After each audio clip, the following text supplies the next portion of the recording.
Fala pessoal, boa noite, como vocês estão? Tudo bem? Chegamos aqui ao 12º dia, né, de oração e jejum pelo nosso país. E se você chegou aqui, já manda uma bandeira aí do Brasil, né, para mostrar sua presença. Você aí, né, que tá aí todos os dias, né, mantendo firme aí a sua oração, né, o seu jejum, mortificando aí a sua carne, para poder ir fortalecer, né, o seu espírito. E eu quero ler com vocês aqui, primeiro, uma frase de Spurgeon.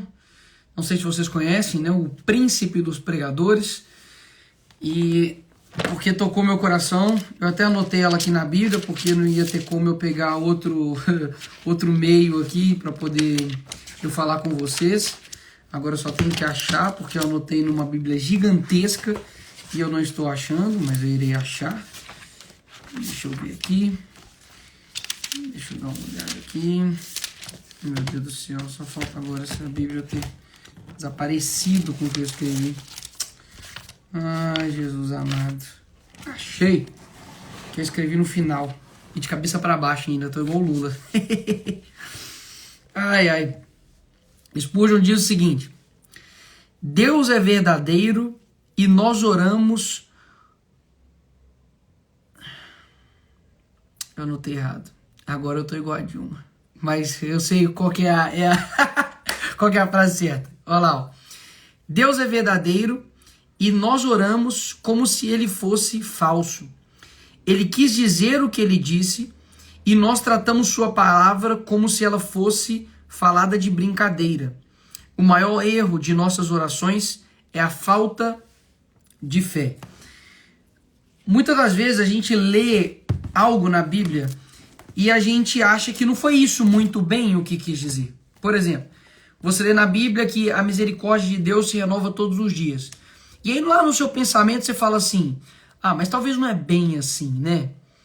Talvez hoje Deus não vai ser misericordioso comigo. Quando você lê que se você honrar pai e mãe, os seus dias serão acrescentados aqui na terra. E você fala: ah, mas isso deve ser só uma força de linguagem. Quando a gente lê na Bíblia que não há comunhão entre as luzes e as trevas, você fala: ah, mas isso aí é só uma forma ilustrativa de dizer algo, mas esse algo nem significa muita coisa. Basicamente, as coisas que Deus deixou claro na sua palavra, inspirada aqui, né, por Deus e falada, escrita aqui por pessoas, a gente acaba não acreditando, achando que foi falado de brincadeira. Ou seja, aquilo que ele é de fato. E aquilo que ele disse, ele quis dizer de fato. Então, quando nós orarmos, né, como nós orarmos, a gente precisa entender que ele é justo. E a gente não pode achar que isso assim, ele é mais ou menos justo. Quando a gente orar pedindo para o Senhor, muda essa nação porque o Senhor é onipotente, não é que Deus é mais ou menos onipotente, ele é onipotente. Ele é todo poderoso. Ah, porque o Senhor realiza milagres. Mas assim, tem alguns que Deus não deve realizar. Não! Deus, ele realiza milagres. Ah, porque Deus, ele é o Deus do impossível. Mas isso daqui, poxa, não é possível que Deus vai mudar o Brasil. Aí já é demais, né? Não, ele faz coisas também impossíveis. Então é isso que, muitas das vezes, isso impede a nossa oração de ser eficaz, porque nós mesmos nos sabotamos. A gente acha que aquilo que a gente acredita, a palavra que está aqui, né, a Bíblia que está aqui, ela diz coisas a respeito da sua personalidade, né, a personalidade de Cristo, da identidade de Cristo, mas ainda assim a gente não acredita. Por quê? Porque no fim das contas a gente está subestimando a Bíblia e subestimando quem Deus é. Então, o primeiro passo para que a nossa oração seja de fato efetiva é acreditar. Acreditar que de fato aquilo que a Bíblia diz que ele é, aquilo que a Bíblia diz que ele faz é real. É real. Então, isso pode atrapalhar muito a nossa fé. Porque se você não crê, né, na Bíblia, no que ela diz, possivelmente você também não vai acreditar no poder dela. tá? É isso que eu queria passar aqui um pouco para vocês nessa introdução aqui do nosso 12º dia de oração e jejum pelo nosso país. Ah, Nicolas, mas se a gente começar a orar agora, será que vai dar alguma coisa? Irmão, você tá maluco? É claro, em 3 dias tudo mudou. Jesus, ele morreu, ele ressuscitou, o véu foi rasgado. Depois disso, ele aparece para os seus discípulos. Ele fala, olha, fica ali um período com eles, depois ele retorna aos céus, ele deixa o Espírito Santo, a igreja de Atos ali é inundada pelo Espírito Santo, um monte de gente achando que eles estavam embriagados, e aí quando ele olha e fala assim, o pessoal fala, mas o que está acontecendo? Era o Espírito Santo, então assim, é claro que as coisas vão mudar, é claro, você acha que eu estaria aqui orando achando que as coisas não vão mudar? Mas você acha que o quê? Eu estou pedindo para quê? Ah, Senhor, modifica amanhã, né, a presidência, muda os juízes, Senhor, faz com que amanhã todas as pessoas viciadas em droga deixem de ser viciadas em drogas. Claro que não, porque a gente está orando aqui não por algo, o Senhor pode fazer? Pode, mas eu acredito que nas nossas orações e naquilo que a gente está pedindo, Deus quer nos ensinar algo. Nós estamos aqui pedindo não para mudar Deus, mas para nos mudar. Então, as mudanças que vão acontecer no nosso país, pode ter certeza que elas não serão no sentido de um dia para o outro. Pode parecer que é de um dia para o outro, né? Mas vai ser fruto de uma caminhada muito grande. Quando você ganha, né, uma corrida, parece que sei lá, né, questão de segundos que o corredor ali ganhou uma corrida de 100 metros. Mas o tanto que ele teve que treinar, o tanto que ele teve que se dedicar, de sacrificar, faz com que tudo isso pareça muito rápido. Mas de fato não é. E o que eu quero dizer com isso? De que a caminhada é longa, a caminhada ela é árdua, e há quem ache, né, que ser cristão é ser cool, é ser legal. Pelo contrário, ser cristão sempre foi barra. Ser cristão sempre foi andar na contramão, foi sempre, de fato, nadar contra a correnteza. Então não foi fácil antes, não é fácil agora e não vai ser fácil depois. Isso não é motivo para a gente desistir e deixar de orar, tá? Então vamos persistir, vamos continuar trabalhando para que o Senhor mude os nossos corações e através da mudança na nossa vida a gente consiga mudar esse país. Hoje nós temos aqui 2 pessoas extremamente especiais, que é o Leandro Aguiari e também o pastor André Fernandes. Vou chamar aqui o Leandro Aguiari e posteriormente a gente chama aqui o pastor Andrezão. Já um estádio lotado aqui, amém, irmãos? Um estádio lotado, 33 mil pessoas é um estádio lotado, né?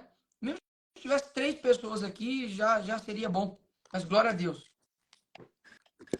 Fala, Nico. Opa, fala, Aguiari, tudo Nicolás. bom?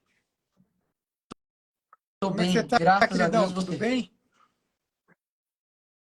Me escuta bem, boa noite, obrigado pelo convite, é um prazer estar aqui com você. A gente está aqui, eu sei que tem falado isso em todos os começos de live, mas né, para os seus seguidores aí que talvez não me conheçam e não saibam o que está acontecendo, né? Nós estamos aqui 21 dias orando e jejuando pelo nosso país, não por um político, não por um partido, mas incluindo também todos esses, porque eles fazem parte, né, do nosso país, mas não é o centro e nem é a fonte da nossa oração. É de fato para que cada um que vem aqui, que tem um relacionamento com Cristo, consiga acrescentar como várias partes de um corpo só, acrescentar e ajudar o funcionamento desse corpo. Então, poxa, pode se apresentar, né, ficar à vontade aqui para poder, né, ministrar uma palavra, para depois orar, do jeito que você quiser, né, fica bastante à vontade aqui. Irmão, obrigado pelo convite mais uma vez. Boa noite a todos que estão aqui. Para quem não me conhece, meu nome é Leandro Aguiari. Hoje eu atuo no mercado da educação, mais precisamente com marketing digital. E a minha história, ela começa ali, eu nasci em Itaquera, zona leste de São Paulo. Tem alguém aqui Verdade, de onde vocês estão falando? Manda aí. Vou ver quem é povo de Itaquera. Hoje eu moro aqui em Orlando, nos Estados Unidos, mas eu nasci em Itaquera, zona leste. Então, imagina o quanto de história tem aí para sair de Itaquera, zona leste. Estudei em Hiroshima, escola Hiroshima, escola pública. E saí da zona leste Morei em São Paulo até 4 anos atrás. Estava em São Paulo, aqui a galera da Zona Leste aí. Boa noite a todos. E o que acontece, né? A gente falando um pouco daquilo que a gente tem vivido e buscado através da oração, né? Quando fala muito sobre o poder da oração, na verdade, o poder da oração é o poder da vida do cristão, né? O cristão não conhece outra forma, é o oxigênio do cristão é a oração. A pessoa, quando realmente o coração dela está sedenta por Jesus, se ela não ora, ela não consegue viver. A realidade é essa. Quando você realmente está vivendo debaixo da vontade de Deus, debaixo da vontade de Deus acontecem coisas em que nós somos muito limitados para suportar, o nosso entendimento é muito limitado. Então, a nossa limitação quando a gente está dentro da vontade de Deus, ela é gigantesca. E essa limitação nos obriga a orar. Porque se a gente não ora, a gente não consegue se mover, a gente não consegue pensar em mais nada. A gente vê o próprio Jesus, né?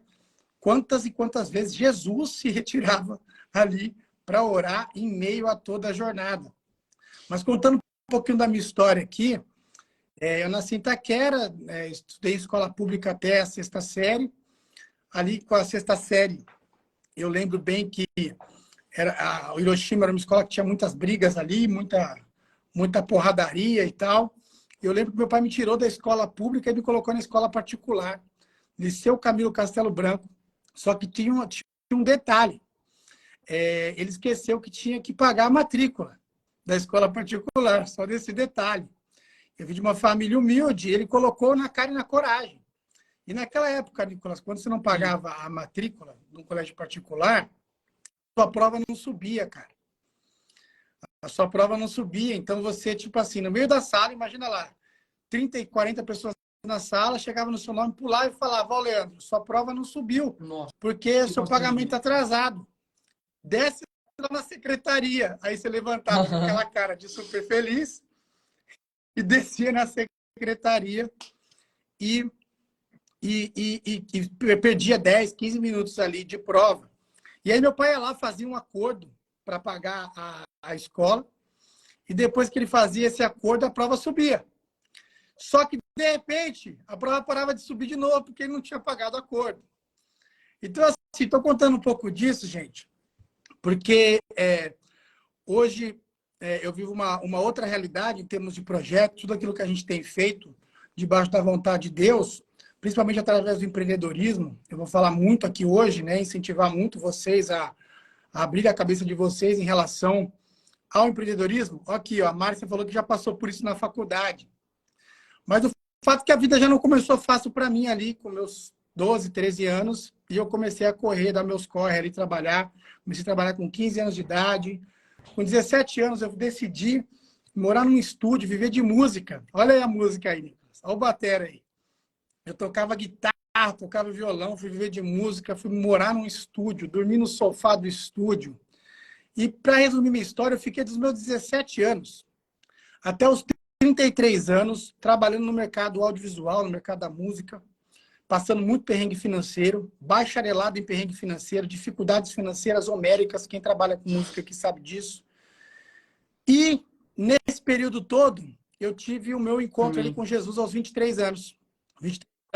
Com 23 anos, eu estava vivendo uma situação muito complicada, uma situação que eu não vou me estender aqui para contar, mas eu estava vivendo uma situação de vida ou morte, e eu tive um livramento de morte. Jesus me livrou da morte, e ali eu entreguei minha vida para ele e falei que serviria a ele para sempre. E aí, quando eu falei que serviria ele para sempre, com 23 anos, a primeira promessa que eu recebi foi a promessa de, ó, o Senhor vai te colocar num deserto que vai durar 10 anos. Baita motivação mesmo. Foi a primeira. Olha que bem. Super motivação. Ó, o Senhor vai te colocar num deserto de 10 anos. Mas quando acabar esses 10 anos de deserto, você vai entender aquilo que o Senhor vai fazer com você. E realmente foram 10 anos difíceis, com dificuldades em todas as áreas que vocês possam imaginar. Mas ali, quando estava completando, isso foi em 2005 que eu me converti, em 2015, completando meu 10º ano de deserto. Resumindo a história, eu dominava a área audiovisual, produção musical, videoclipe, essa questão toda, storytelling, narrativas, fazia DVDs, e ali em 2015 eu fiz um vídeo que, numa noite, o senhor falou para mim fazer um vídeo para uma pessoa do mercado digital. E esse um vídeo me transformou numa referência em marketing digital de um ano para o outro. Então, em 2014, eu era um cara com muito perrengue financeiro. Em 2015, já era uma referência no mercado digital.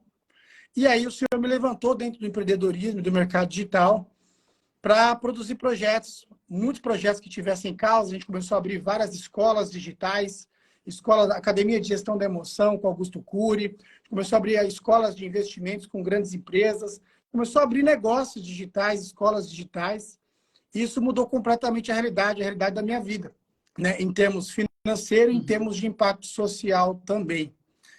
E aí o que acontece, né, Nicolas? Quando a gente fala sobre isso, a gente começa a entender que, cara, independente do tempo, independente do que precisa acontecer, não existe outro caminho para quem decide seguir a Jesus que não seja fazer a vontade de Jesus. É por isso que está na oração do Pai Nosso. A tua vontade tem que ser feita na terra como é feita no céu. E perseguir essa vontade na terra como ela é feita no céu é o nosso desafio diário, é a nossa oração diária, né? É o nosso desejo diário em todas as coisas. Muitas vezes a gente criou um ecossistema, às vezes mais gospel e separatista, como se o Senhor tivesse separado de todas as esferas da sociedade e ele se limitasse a agir de alguma forma. Mas a gente sabe bem que o Senhor sempre falou que ele faria vinho novo em odre novo. E esse vinho novo em odre novo significa que ele sempre está fazendo algo novo que não cabe nas estruturas velhas que o homem estabelece. E ali,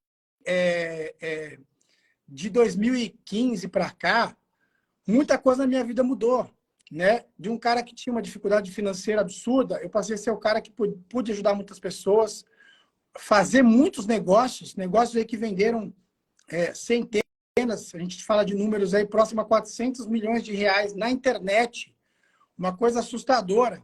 E aí você olha e fala, como é que isso pode ser possível? Tudo pode ser possível quando você está debaixo de um propósito. Eu não fui o cara que desejou isso. Esse não era o meu projeto de vida. Esse não era o meu desejo lá atrás. O meu desejo lá atrás era ser um guitarrista, tocar música. Mas quando eu entreguei a minha vontade e o Senhor começou a me transformar segundo a vontade dele, eu me tornei na pessoa que eu me tornei hoje, né? E isso foram 18 anos para essa transformação. Então, quando a gente entende que debaixo da vontade do Senhor a gente entrega algo, e por mais que a gente entregue, tudo que aquilo que a gente entrega sempre é pouco. Sempre é pouco. E eu sei que o nosso ego, a nossa vaidade, tudo aquilo que está dentro do nosso sistema carnal, ele vai querer dizer para vocês que está entregando muito, que entregou demais, que não dá mais. Mas quando você chega no fundo do poço ali, que você fala que não dá mais, eu costumo dizer, o fundo do poço, ele é o lugar mais próximo do topo da montanha. Tá entendendo? Quando você está lá no fundo do poço, lá no pé mesmo, no vale, é o lugar mais próximo do topo da montanha. O apóstolo Paulo, ele tinha ali, ele falava que ele tinha um espinho na carne. Então você vê assim, ele tinha a vida dele e ele tinha um espinho na carne. E esse espinho na carne dele, vinha alguém chamado Satanás e esbofeteava ele de dia e de noite. E ele falava, Senhor, eu não aguento mais ser esbofeteado de dia e de noite. Né? Muitos de nós, muitas vezes, faz tipo de oração. Senhor, não dá mais de apanhar desse jeito. Mas só que ele orava para o Senhor tirar aquele espinho na carne dele. E o Senhor respondia falando, Paulo, a minha graça te basta, porque o meu poder se aperfeiçoa na sua fraqueza. E aí, quando você vê um apóstolo Paulo lá na frente, naufragiado, sendo preso, sendo açoitado, você fala, da onde vem a força desse cara? Da onde ele tirava tanta força? A força dele vinha da fraqueza dele, que o poder de Deus se aperfeiçoava na fraqueza dele. Porque quando ele era fraco, ele era forte. E por que eu estou falando isso, Nicolas? Porque existem momentos em que a única coisa que a gente tem são dúvidas. Momentos de instabilidade emocional, em momentos de instabilidade onde a gente não consegue entender o que vai acontecer daqui a um ano, 6 meses, 2 anos, a gente não sabe. E nesses momentos, a única coisa que a gente tem de real para se apegar é, na verdade, de que Jesus Cristo, ele é o nome sobre todo nome. Cristo disse, se vós, sendo maus, sabem dar coisas boas aos vossos filhos, quem dirá o vosso Pai Celestial não vos dará também coisas melhores? Eu vivi uma transformação em Cristo esses 18 anos e continuo buscando essa transformação. E sempre foi com o filtro de, se está escrito na palavra, eu vou viver por aquilo que está escrito. Se não está escrito, eu faço um X e corto na hora e não entra mais em campo de discussão, porque se não está escrito, não tem nada que eu possa fazer, porque a vida de Deus na terra, a vontade de Deus da terra, se movimenta por aquilo que está escrito. Por isso que ele disse, né? Passarão os céus e a terra, mas as minhas palavras não passarão. Então, não sei hoje quais os desafios que cada um que escuta a gente aqui, quais os conflitos que cada um está vivendo aqui, mas uma coisa você tem que ter convicção. Não existe oscilação no caráter de Deus. Não existe chance de um projeto de Deus dar errado. Não tem relato na Bíblia de Gênesis e Apocalipse. Todos os projetos se cumpriram. Todos os reinos foram obrigados a subjugar. Todos tentaram extirpar a mensagem do Evangelho para que ela não chegasse até nós. Só que nós estamos aqui em 2023 falando de um Evangelho, falando de um apóstolo Paulo, que era um romano, o mais improvável de todos para ser levantado. Como é que um romano que acabou de assassinar Estevão é chamado para escrever sobre Coríntios, sobre o amor de Deus, e o amor de Deus é revelado através de Paulo. E quando você vê Paulo se despedindo da igreja de Efeso lá, todo mundo abraçando, chorando ele, beijando, você fala, como é que surgiu esse Paulo, gente? Quem é que transforma um soldado romano que acabou de apedrejar Estevão, perseguindo o cristianismo, num Paulo? É o nosso Deus que transforma. Então, gente,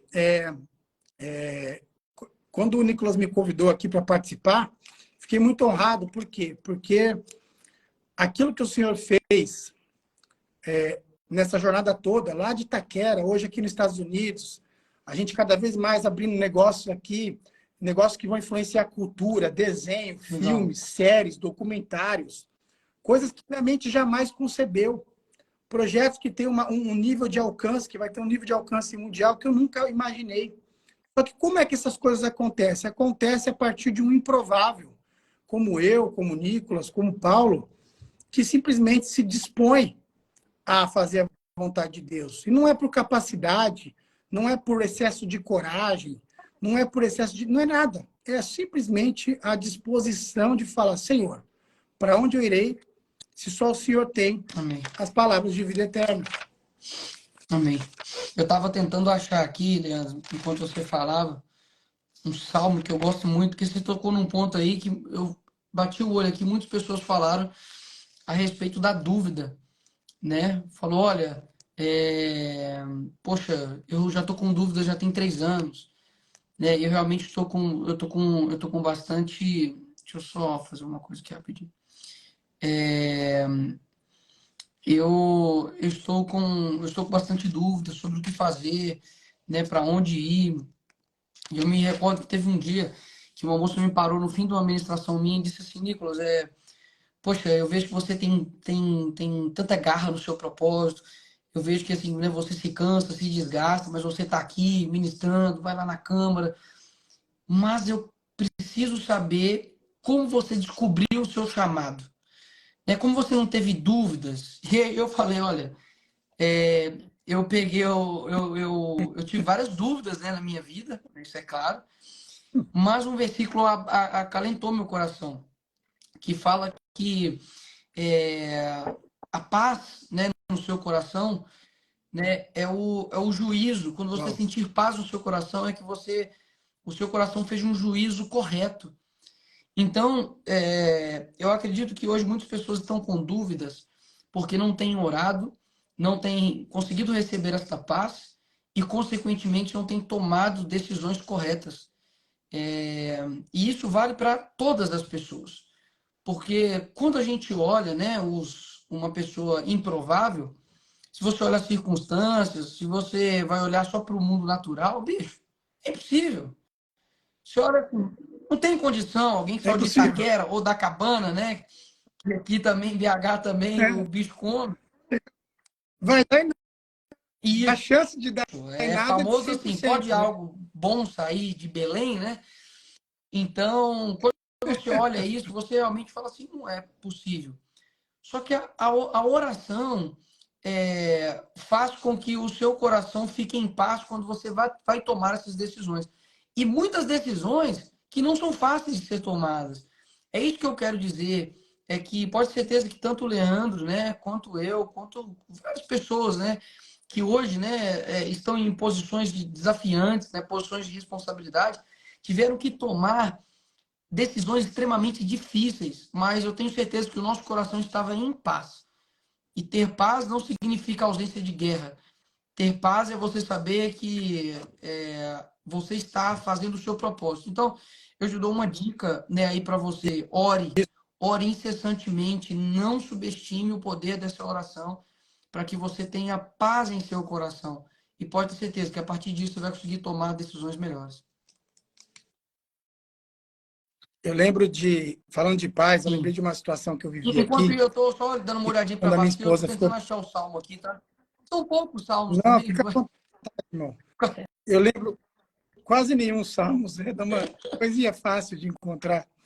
Ó, eu lembro quando minha esposa ficou grávida, e a gente estava vivendo Sim. uma situação emocional muito difícil. E quando ela ficou grávida de gêmeos. E a gente foi lá ver e, nossa, Aham. gêmeos, glória a Deus, que bênção tal. Só que o coração de um estava batendo e de outro não estava batendo. E ela falou, ó, espera, porque tem que esperar um tempo. Talvez quando você esperar, o coração pode ser que bata algum momento. Mas passou uma semana, passou duas, passou três, não bateu. Ela falou, ó, realmente não vingou outro bebê e tal. Só que aí o organismo, naturalmente, ele fez um esforço para expelir esse bebê que não vingou. E quando fez esse esforço para expelir, fez esforço para Sim. expelir também aquele que tinha vingado. Então, o que aconteceu? O Davi, ele ficou, a gente tem todos os ultrassons, semana a semana, ele ficou preso com descolamento de quase 100%, preso por um fiozinho no útero. E aí eu lembro que eu orava com a minha esposa ali, orava, e toda vez que eu orava, eu sentia essa paz que excede todo entendimento que Jesus prometeu para a gente. O que é a paz que excede todo entendimento? A paz quando está tudo bem, a conta está com dinheiro e está tudo certo, e você está bem com a sua família, com a sua esposa, com o seu filho, com todo mundo certo, essa é a paz que o mundo dá. Jesus deixou claro que não era a paz que o mundo dá. Eu não a dou como o mundo a dá, mas a minha paz eu vos dou. Que é a paz que você sente Sim. quando está tudo desabando. E eu lembro que a gente orava, e passou uma semana, a gente ia na semana seguinte, e aí, melhorou? Nada. Estava preso por um fiozinho. E ele falava para minha esposa, você não pode se mexer da cama. Então ela ficava completamente estática na cama, com medo de perder o bebê. E aí não podia, tinha medo de ir no banheiro, tinha medo de tomar banho, tinha medo de fazer todas as coisas. Passou um mês nesse estado, passou 2 meses esse mesmo estado, e a gente orando, e a coisa continuava dessa mesma forma. No terceiro mês, nesse mesmo estágio, o médico já estava falando, ó, a chance de começar a crescer agora que vai começar a evoluir muito o bebê a partir do terceiro mês, a chance de descolar completamente é muito grande, entendeu?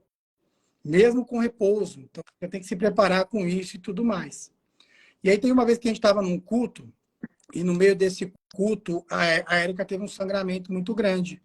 E quando ela teve esse sangramento muito grande, a gente saiu da igreja e foi direto para o hospital. A gente ia toda semana fazer ultrassom, todo domingo. Sim. Então já era uma rotina nossa ir para o culto, e do culto ir para o ultrassom fazer o exame, a ultrassonografia. Todo domingo a gente fazia uma ultrassonografia por semana. E aí sangrou muito, ela falou, acho que eu perdi o bebê. E aí a gente correu, foi para o hospital, e quando a gente chegou lá para fazer o ultrassom, o médico, a gente tem esse ultrassom, o médico fez o ultrassom e ele não acreditava no que ele via.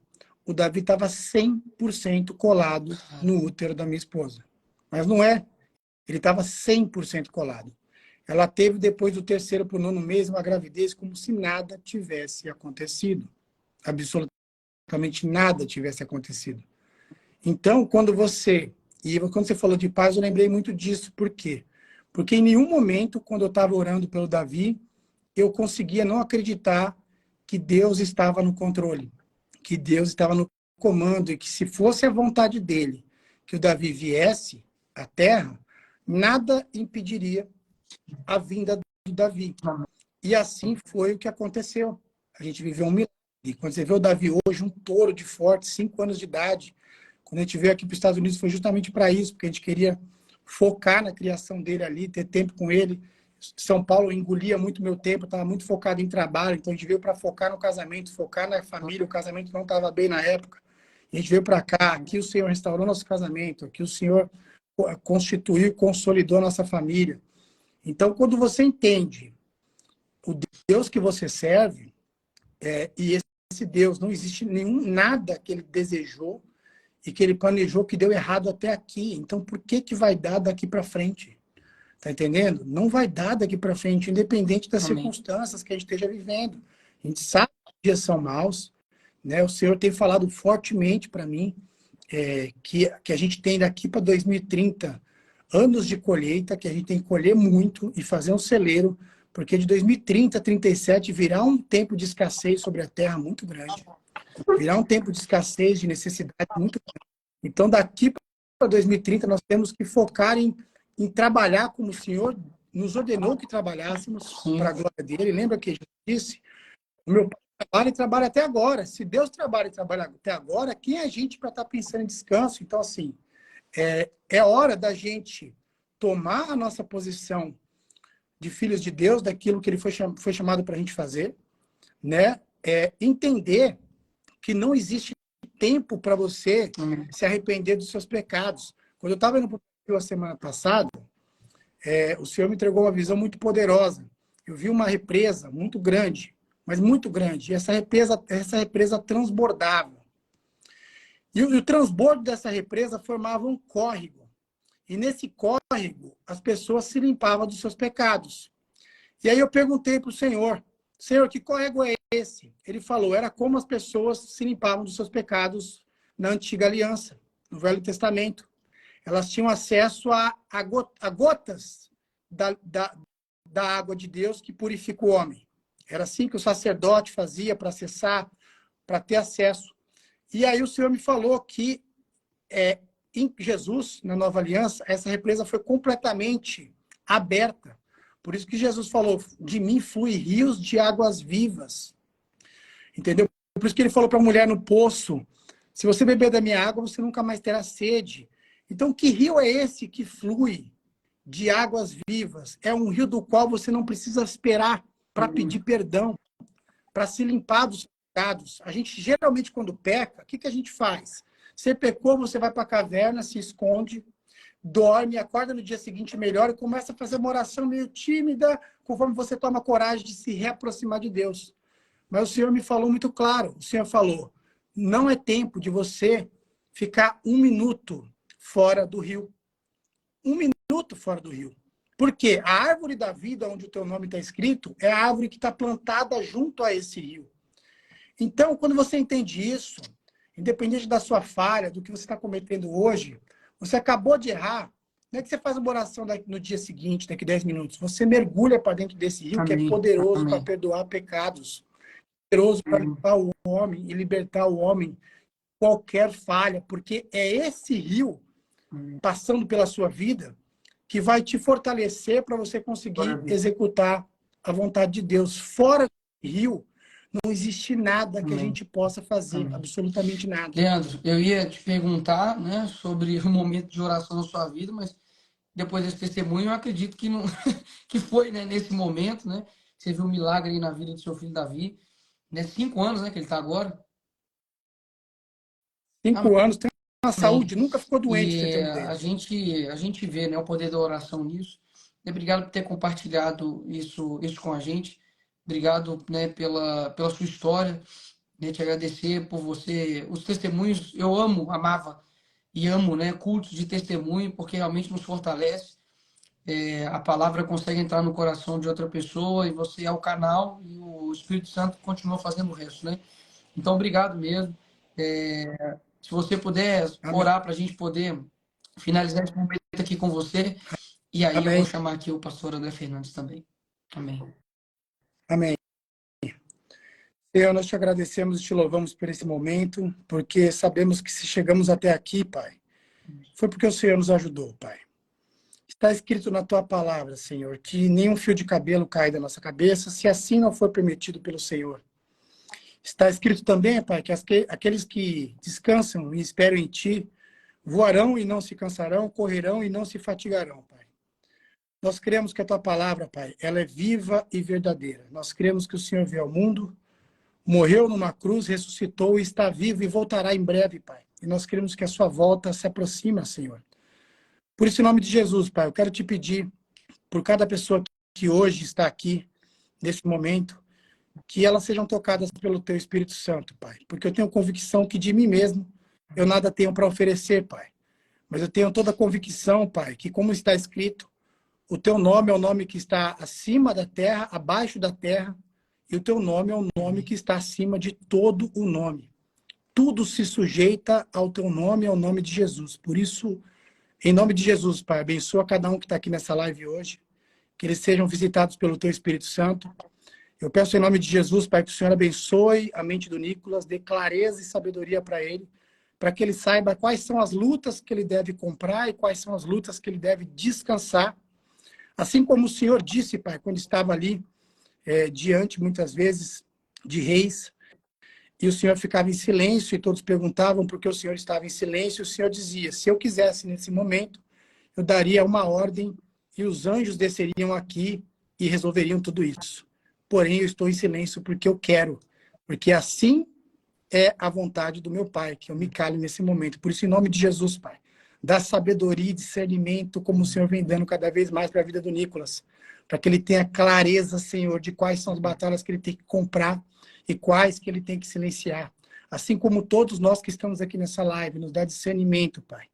Cada família aqui representada, Pai, aumenta a força de cada um para que cada um possa, no seu trabalho, Pai, construir daqui para 2030 um celeiro, Pai, um celeiro financeiro para sua família e para os seus, pois está escrito no livro de Atos, Pai, que muito melhor é dar do que receber.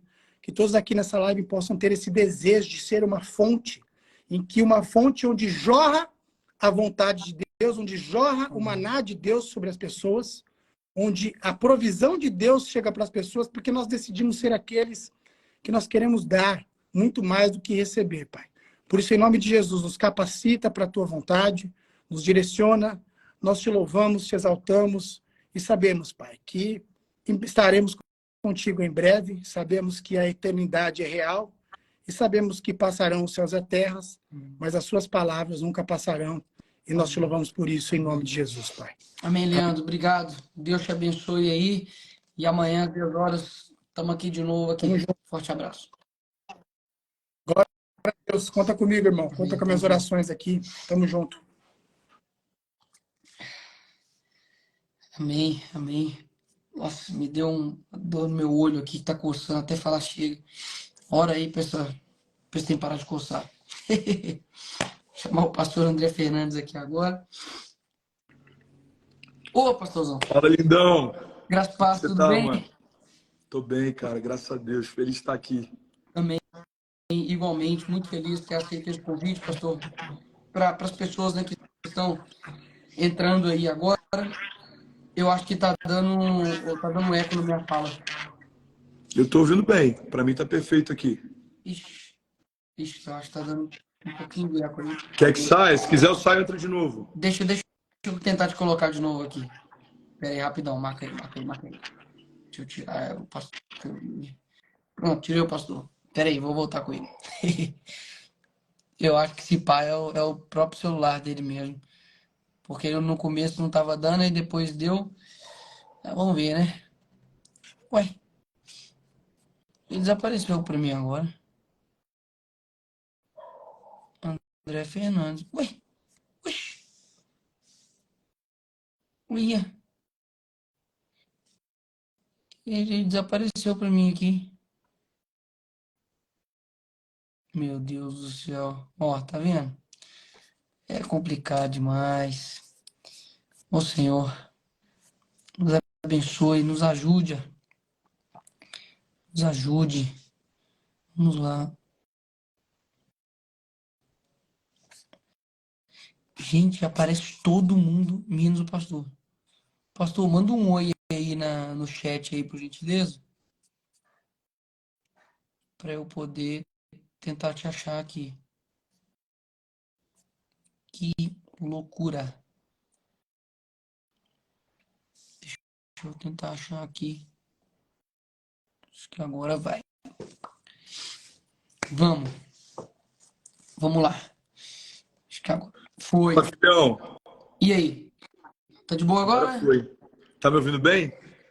Tô te ouvindo. Não tem nenhum outro celular aí não, né? Não, só o meu. Caraca, tá dando um negocinho mesmo. Mas problema. Bora. Vambora, vamos assim mesmo. Amém, pastorzão. Obrigado por estar aqui.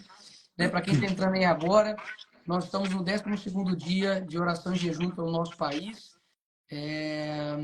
A gente tem feito isso, mais uma vez, não por um político, não por mim, não por partidos, mas por todos nós, né, que compõem o nosso país, né? Então, cada um tem trazido aqui uma palavra para edificar em algum certo ponto, e se Deus quiser, no final desses 21 dias, o nosso objetivo não é mudar Deus, mas sim nos mudar e fazer com que mais pessoas se aproximem de Cristo. Amém. Amém, lindão. Tô feliz de estar aqui. E Cara, tô à sua pastorzão, disposição. não, deixa eu te falar. A gente. Não, bicho, tá dando muito eco, mas problema, eu tô tentando dar uma ignorada aqui. Não tem nada embaixo, não, né? Que um papel, assim, nada. Pera aí. Vê se melhorou. Oi, oi. Melhorou? Ah, era isso. Saiu, pô. Amém. Eu Tá ajustei vendo? no suporte aqui, ó. Tá, sabia que tinha alguma coisa. Pronto, era o suporte. Amém. Mas, pronto, agora tá até uma paz. Basicamente, pastor, a gente, né, deixa o senhor aqui muito à vontade para poder dar uma palavra e, posteriormente disso, né, já emendar com uma oração por aquilo, né, que você, né, está ministrando. E, óbvio, né, a gente pode bater, obviamente, aqui um bate-papo, mas fique bastante à vontade para poder falar aí com o seu coração, né, aquilo que Jesus trouxe aqui para essa noite aqui. Fique bastante à vontade aqui. Amém, mano.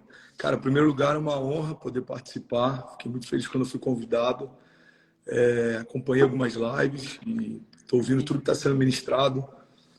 E é engraçado porque eu estava me programando para entrar no início, né? Uns 40 minutos atrás. E quando eu fiquei para entrar depois, comecei a orar em línguas aqui, andar um pouco pela sala. E eu senti como se Deus estivesse mudando a mensagem, sabe? E eu acredito que foi providencial, assim. Eu acho que muita gente está muito assustado com tudo que a gente está vendo no Brasil. Se a gente for falar da questão política, coisas que pareciam o pior cenário possível estão se tornando habituais.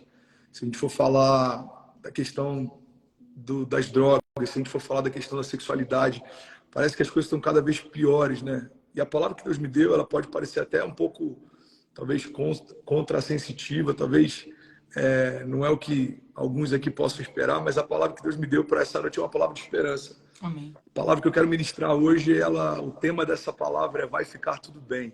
Amém. E eu vi como se Deus falasse isso muito forte, assim, sabe, no meu coração. Fala com a minha igreja que vai ficar tudo bem. Eu continuo sendo o Senhor do tempo, eu continuo sendo o Senhor da história, eu continuo sendo o Senhor da igreja, eu continuo sustentando cada palavra que eu liberei, nenhuma promessa que eu fiz em vão. E todas elas são sustentadas pelo poder da minha palavra. E Deus me lembrou de Salmos. Salmos diz o seguinte: aquietai-vos e sabei que eu sou Deus. Salmos 46 diz assim, cara, eu amo esse salmo. Ele diz: Deus é o nosso refúgio e a nossa fortaleza, socorro presente na angústia. Portanto, não temeremos, ainda que a terra se mude, ainda que os montes se transportem para o meio dos mares, ainda que as águas rujam e se perturbem, ainda que os montes se abalem pela sua braveza. Há um rio cujas correntes alegram a cidade de Deus, o santuário das moradas do Altíssimo. Deus nela está, não será abalada. Deus a ajudará já ao romper da manhã. Os gentios se embraveceram, os reinos se moveram, mas ele levantou a sua voz e toda a terra se derreteu. O Senhor dos exércitos está conosco, o Deus de Jacó é o nosso refúgio. Vinde, contemplai as obras do Senhor, que desolações tem feito na terra. Ele faz cessar as guerras até o fim da terra. Ele quebra o arco e corta a lança, queima os carros de fogo. E essa passagem aqui eu quero que ela grite no nosso coração. A palavra de Deus diz no versículo 10: aquietai-vos e sabei que eu sou Deus. Serei exaltado entre os gentios, serei exaltado sobre toda a terra. O Senhor dos exércitos está conosco. Deus de Jacó é o nosso refúgio. Cara, a primeira coisa que eu quero compartilhar é que Deus não perdeu o controle, assim como em todos os ciclos da história, a gente viu Sodoma e Gomorra se levantar, a gente viu ela ser destruída, a gente viu Babilônia se levantar, a gente viu ela ser destruída. A gente viu o Império Romano se levantar, a gente viu ele ser destruído, mas a igreja de Jesus, ela permanece inabalável, desde o princípio até o fim da história. Então, eu acredito, Nicolas, que Deus está muito mais interessado em como a gente está do que como as coisas estão. Porque a verdade é que como a gente está define diretamente como as coisas estão. Então, a gente olha, por exemplo, para Jesus andando sobre as águas, a gente acha extraordinário, mas o que eu acho ainda mais extraordinário é o fato de Jesus ter dormido no meio de uma tempestade. A Bíblia diz que quando ele aquieta a tempestade, os discípulos dizem assim: quem é esse que até o vento e o mar lhe obedecem? Mas eu não leio nenhum relato falando assim: quem é esse que consegue dormir no meio de uma tempestade? Olha que louco isso. Porque a gente celebra muito, cara, autoridade e governo para mandar as tempestades se calarem.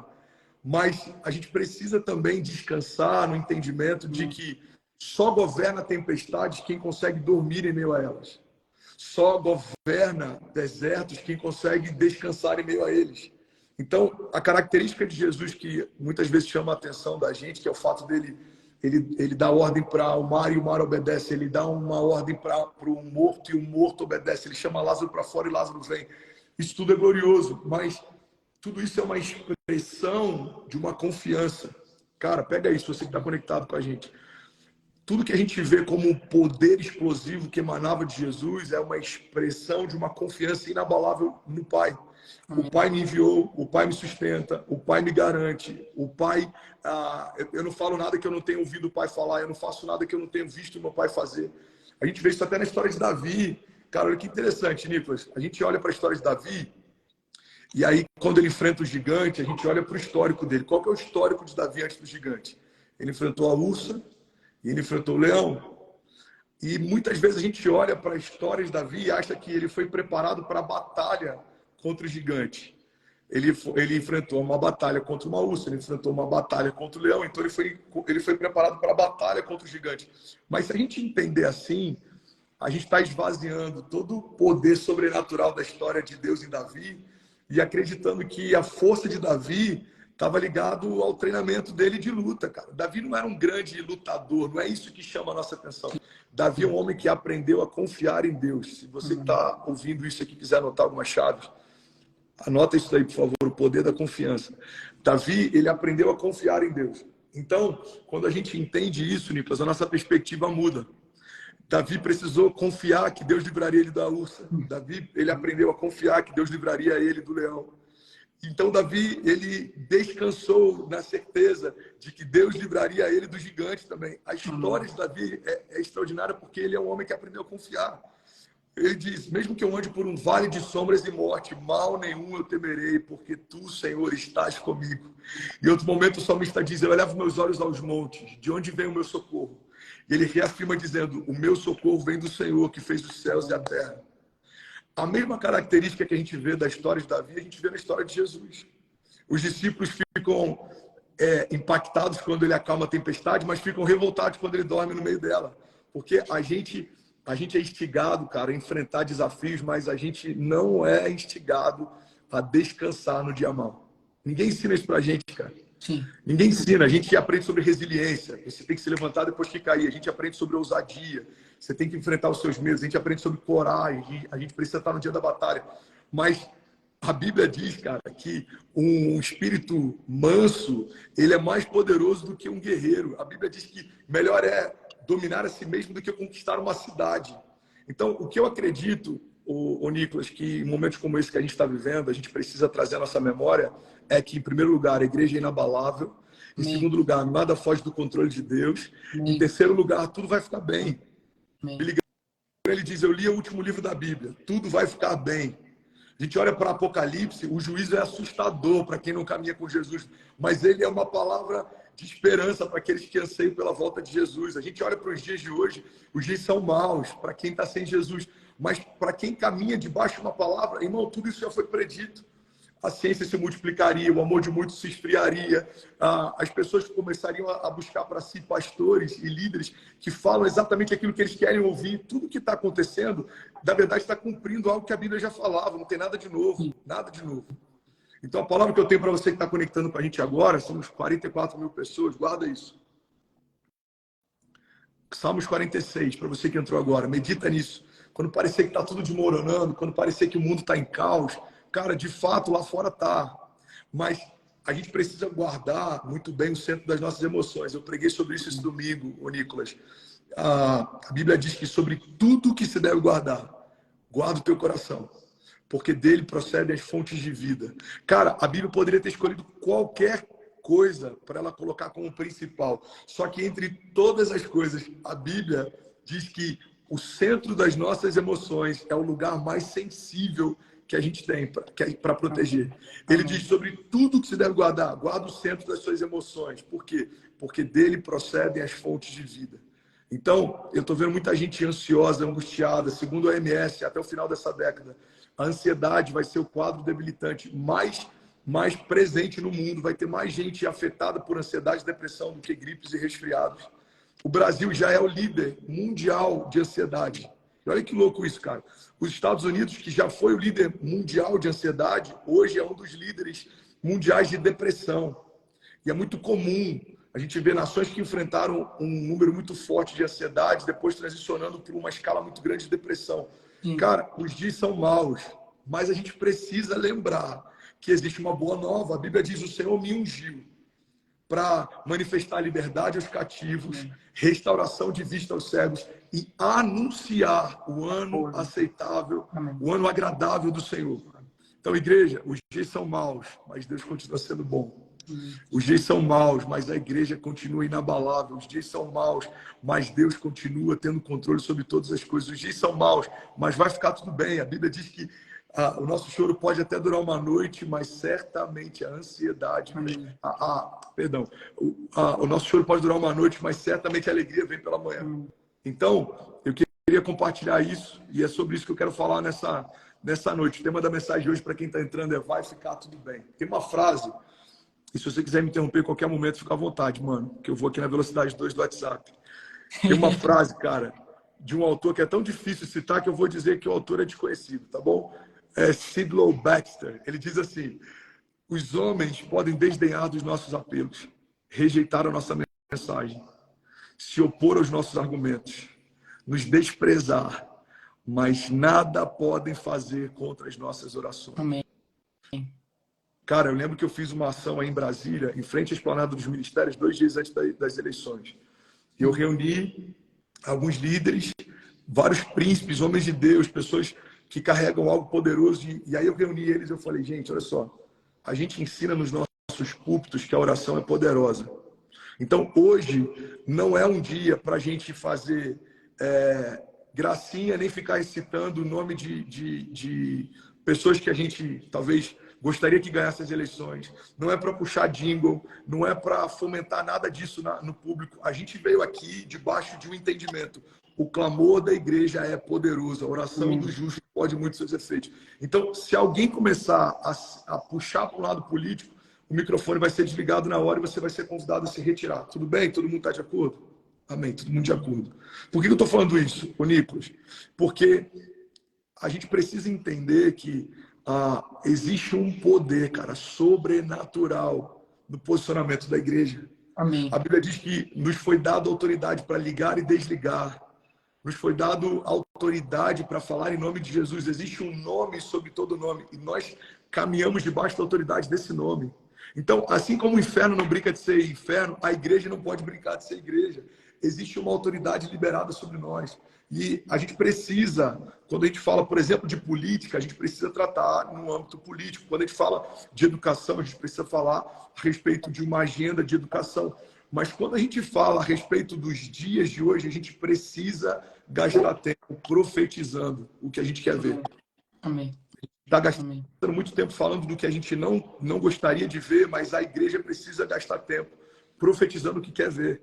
Então, uma live como essa, de 21 dias orando, cara, isso é poderoso. A gente precisa abrir a nossa boca e profetizar. Ouçam o que diz a voz do Senhor. O Brasil, ouça o que diz a voz do Senhor. Somos gigantes pela própria natureza, carregamos o encargo profético, fomos escolhidos entre tantas nações. Amém. Temos um design profético, somos um celeiro missionário, somos a nação que as igrejas mais crescem na face da terra. Temos uma palavra de Deus, carregamos unção. As portas do inferno não prevalecerão contra nós. Vimos pessoas se levantando e caindo, vimos vários partidos se levantando e caindo, vimos agendas se levantando e caindo, e vai acontecer de novo. Então, a gente precisa ter esse entendimento. E eu queria voltar nesse ponto. Deus está mais interessado em como nós estamos do que em como as coisas estão. Uma igreja unida, uma igreja saudável, uma igreja profética, uma igreja que se move debaixo da palavra, uma igreja com temor, uma igreja sensível. Cara, é imparável. É imparável. Então, a minha oração, quando a gente fala sobre temas como esse, tem sido: Deus, abre a nossa visão para entender o poder que a gente carrega. A Bíblia diz que o mesmo poder que ressuscitou Jesus Cristo dos mortos, ele habita em nós. Irmão, se existe poder de ressurreição, a gente precisa começar a profetizar que os profetas que foram parados voltem a viver, que os sonhos proféticos sobre o Brasil que foram esquecidos voltem a pulsar, que as palavras que a gente ouviu em tantas conferências proféticas na nação, que talvez em algum momento elas foram esquecidas, que elas sejam relembradas. A gente precisa trazer à nossa memória aquilo que nos dá esperança. Somos gigantes pela própria natureza. O nosso hino, ele é quase que uma declaração profética. A gente precisa ter esse entendimento, cara. Amém. Somos a igreja de Jesus. Amém. Somos o povo mais poderoso da face da terra. Então, assim, Salmos 34:4, o salmista diz: busquei o Senhor e ele me respondeu. Livrou-me de todos os meus temores. Os que olham para ele estão radiantes de alegria, e os seus rostos jamais mostrarão decepção. Cara, o salmista está dizendo: eu busquei o Senhor e ele jamais me decepcionou. Eu olhei para ele e ele me livrou de todos os meus temores. Cara, guarda isso. O Max Lucado diz o seguinte: quando a gente olha para os nossos gigantes, a gente tropeça, mas quando a gente olha para o nosso Deus, são os nossos gigantes que tropeçarão. Amém. A gente precisa voltar os nossos olhos para a pessoa de Jesus. O Salmo está dizendo isso. Quando eu olhei para ele, os que olham para ele estão radiantes de alegria, jamais demonstraram decepção. O que a palavra está ensinando é o seguinte: a gente olha para os gigantes, eles são maus, cara. Os homens são maus. A agenda é demoníaca. Eles são maquiavélicos, eles falam pelos corredores, eles tramam coisas, eles fazem planos. Mas a Bíblia diz que Deus ri de tudo isso. Deus olha para os planos dos homens maus e ele ri de tudo isso. Deus olha para aqueles que tentam nos cercar e ele nos guarda. O Senhor é o nosso refúgio, a nossa fortaleza, socorro presente na hora da angústia. Podem 1000 cair ao nosso lado, 10.000 à nossa direita, nós não seremos atingidos. A gente precisa voltar para esse lugar de confiança. Confiança, o meu Redentor vive. O meu Redentor vive. André, mas os dias são maus. Sempre foram, irmão. Sodoma e Gomorra aconteceu milhares de anos atrás. O dilúvio aconteceu porque Deus se enojou quando viu o que a criação se tornou. Ele olha para a criação e fala: eu vou recomeçar. Ele preserva uma família e recomeça tudo. Cara, o dilúvio não aconteceu alguns séculos atrás. O dilúvio aconteceu milhares de anos atrás. Então, é cíclico. Os dias são maus, mas é perpétuo. Deus continua sendo bom. A bondade de Deus é o que sustenta a igreja. Eu preguei esses dias, Nicolas, sobre facetas do caráter de Deus. A Bíblia chama ele de Jeová Jireh, o Deus da provisão. A Bíblia chama ele de Jeová Nissi, o Senhor é a nossa bandeira. A palavra chama ele de Jeová Rafa, o Senhor é a cura. Ele é o Emanuel, Deus conosco. A gente precisa trazer à nossa memória as características do Deus que a gente serve. O mundo está doente, Deus é a cura, irmão. O mundo está perdido, ele é o caminho, a verdade e a vida. O mundo está com medo, ele é a paz que excede todo entendimento. O mundo não sabe como vai ser o amanhã, ele é o Pai da eternidade. Cara, a única filiação atribuída a Satanás é a mentira, ele é o pai da mentira. Mas uma das filiações atribuídas a Deus é a eternidade, ele é o Pai da eternidade. Amém. Ele trata ontem e hoje e amanhã como se fosse a mesma coisa. Deus não foi pego de surpresa no Covid. Deus não foi pego de surpresa nas eleições. Deus não foi pego de surpresa na crise econômica de 29. Deus não foi pego de surpresa na Revolução Industrial, na Revolução... Cara, em todos os momentos, ele não foi pego de surpresa. Então, o que a gente precisa fazer? A gente precisa estabelecer a agenda dos céus na terra. E eu quero deixar claro, o Nicolas, e quem está me ouvindo, que o que eu estou dizendo aqui não é para negligenciar uma agenda de governo, um posicionamento da igreja em relação à construção de cultura, em relação à agenda para a educação. Não é nada disso, irmão. O que eu quero dizer é que, tão importante quanto aquilo que a gente ouve nos nossos cultos, é o nosso posicionamento na nossa semana. O nosso posicionamento é um reflexo da nossa fé. Então, a gente ouve e declara que Deus é suficiente, que Deus é poderoso, que Deus é Deus. A gente precisa descansar na certeza disso, cara. Tem uma... Pode continuar, André. Eu só... Claro. Se alguém aqui de casa que estiver vendo essa live aqui, traz um celular para mim, porque... Vamos ver se vocês estão vendo a live, né? Porque eu quero ler algo, só que eu não consigo aqui, porque eu preciso do celular. Mas, enfim, se aparecer alguém aqui com o celular, é porque tem crente aqui na minha casa. Muito bom. Pode continuar. Não, a galera deve estar tudo de joelho intercedendo por você, certeza. Amém. Cara, eu não lembro qual autor, mas ele diz assim, ó. Quando a gente trabalha, quando eu trabalho, eu colho os frutos do meu trabalho. Mas quando eu oro, aí, ó. Ó, tem crente, tá vendo? Aí, ó, tem intercessora. A minha tá aqui também. Tá vendo? Eu falei, tem crente vendo a live aqui, pô. Vai lá. Cara, eu não lembro quem é autor, mas a frase diz mais ou menos assim. Quando eu trabalho, eu colho os frutos do meu trabalho. Mas quando eu oro, eu colho os frutos do trabalho de Deus. Amém. Então guarda isso, irmão. Tem gente que com uma palavra como essa vai ficar tudo bem, vai achar que a gente está sendo positivista, otimista, é um evangelho açucarado. Não, irmão. Isso não é otimismo, isso é coerência. Amém. A gente precisa ter uma fé coerente. A palavra diz o tempo inteiro, Romanos 12:12. Alegrem-se na esperança, sejam pacientes na tribulação, perseverem na oração. Deuteronômio 28:6 diz, vocês serão abençoados em tudo o que fizerem. O Senhor concederá que sejam derrotados diante de vocês os inimigos que os atacarem. Virão a vocês por um caminho, mas por 7 caminhos eles fugirão. Provérbios 28:1 diz, os ímpios fogem sem que haja ninguém a persegui-los, mas os justos são ousados como o leão. Salmo 125, aqueles que confiam no Senhor são como os montes de Sião, permanecem para sempre e não serão abalados. Hebreus 10:23 diz, apeguemo-nos com firmeza à esperança que professamos, pois aquele que prometeu é fiel para cumprir. Cara, a palavra está o tempo inteiro falando a respeito disso. O Senhor não nos deu o espírito de covardia, mas de poder, de amor e de equilíbrio.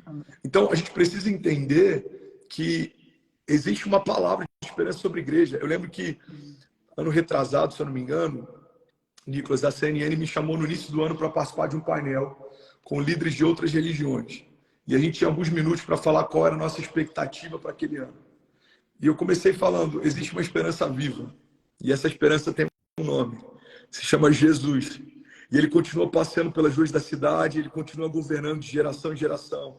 Ele continua mudando história, curando enfermos, ele continua confundindo os médicos, envergonhando a gravidade. Cara, a gente precisa guardar o nosso coração na certeza e no entendimento de que existe uma esperança viva. Existe uma esperança viva. Agora, a fé não é a negligência do problema. A fé não é fingir que o problema não é problema. A fé não é fingir que o câncer não é câncer, que a dívida não é dívida, que uma agenda de sexualização de crianças não é do inferno. A fé não é isso. A fé é não dar para os problemas um lugar de governo na construção da nossa história. Amém. Então, eu não vou fingir que não está acontecendo, mas eu preciso entender que, a despeito de toda a agenda do inferno, existe uma agenda dos céus. A despeito de toda a palavra do inferno, existe uma palavra de Deus. A despeito de todo o caos que o inferno quer gerar, existe paz que excede todo entendimento. Tem uma frase do Bill Johnson, Nicolas, que eu amo, ele diz assim, para você experimentar a paz que excede o entendimento, você vai precisar abrir mão do direito de entender. Então, cara, a paz do tipo de Deus, a paz que Deus nos dá, ele chega ao ponto de dizer em algum momento da palavra, a paz que eu vos dou, eu não dou como o mundo dá. Qual que é a paz que o mundo dá? Se eu estou com as contas pagas, eu estou em paz. Se os meus inimigos pararam de me perseguir, eu estou em paz. Se as coisas estão bem, eu estou em paz. A paz que o mundo dá é uma paz circunstancial. Ela depende das circunstâncias para você experimentá-la. A paz do tipo de Deus, ela é incondicional. Os dias são maus, eu continuo em paz. Os meus inimigos estão contra mim, o meu coração continua em paz. O mar está impetuoso, os ventos são fortes, as ondas são gigantes, o meu coração continua em paz. A paz que excede todo entendimento não foi dada para o mundo, cara, foi dada para a igreja. E a gente precisa descansar no entendimento de que Deus continua sendo bom, Ele continua tendo governo sobre todas as coisas. Deus continua governando de geração em geração. A Bíblia diz, uma geração contará a outra geração a grandiosidade dos seus feitos. Pede-me e eu te darei as nações por herança e os confins da terra como a sua propriedade. Cara, então, se você me perguntar como que você enxerga os dias de hoje, a gente está vendo o que a gente leu na história. A gente está vendo o que a gente viu em outros momentos. Outros momentos da história, o Brasil viveu crises, talvez não semelhantes a essa, mas que também foram desafiadoras. Mas a gente viu, cara, que em algum momento algo aconteceu e a gente rompeu. Então, assim, me preocupa muito essa agenda em relação à educação, à agenda cultural, me preocupa muito a movimentação política, me preocupa muito algumas coisas que a gente tem visto, notícias, coisas que pareciam impensáveis, hoje estão se tornando habituais, como eu falei no início da live. Mas uma coisa que me alegra, cara, é ver uma nova geração de pastores se levantando, líderes com mãos limpas, coração puro, homens ousados. Eu vejo novas vozes se levantando, eu vejo novos líderes se levantando, eu vejo empreendedores se levantando, pessoas que estão mudando a história, que estão afetando o mercado, que estão... Cara, então, assim, a palavra que eu tenho, talvez nesses 21 dias de live, eu não sei quantos vão trazer palavras sérias, pragmáticas e são extremamente importantes. Mas eu senti de Deus, cara, o encargo de, nessa série, trazer uma palavra de esperança. Vai ficar tudo bem. No final do ano, a gente vai ver que alguns cenários talvez não foram o que a gente esperava, mas a gente precisa guardar, cara. Pega essa chave, você que está conectado com a gente, e se isso servir para você também, Nicolas, eu queria que você guardasse isso com todo carinho, cara. Muitas vezes a gente fica ansioso porque a gente tenta dominar o que não tem controle e por conta disso a gente acaba negligenciando o que a gente deveria governar. Tem muita gente preocupada com a economia global, mas não está preocupado com a economia da própria casa. Tem muita gente preocupada com como que está a educação das crianças na escola, mas está negligenciando como que está a educação dos seus próprios filhos. Então, eu não posso tirar o meu olhar do que está acontecendo de forma global, mas eu primeiro preciso colocar o meu olhar naquilo que eu tenho gerência e governo. Então, cara, independente de qualquer coisa, eu preciso descansar na certeza de que a minha casa está em paz. Os meus filhos são salvos. Eu e a minha casa serviremos ao Senhor. A gente entendeu o chamado pelo qual foi criado. A gente entendeu o nosso encargo profético. A gente entendeu o que Deus espera de nós. Eu fiz esses dias uma imersão com alguns homens e a gente falou sobre eternidade. E sabe uma coisa que explodiu a cabeça de muita gente que estava lá, cara?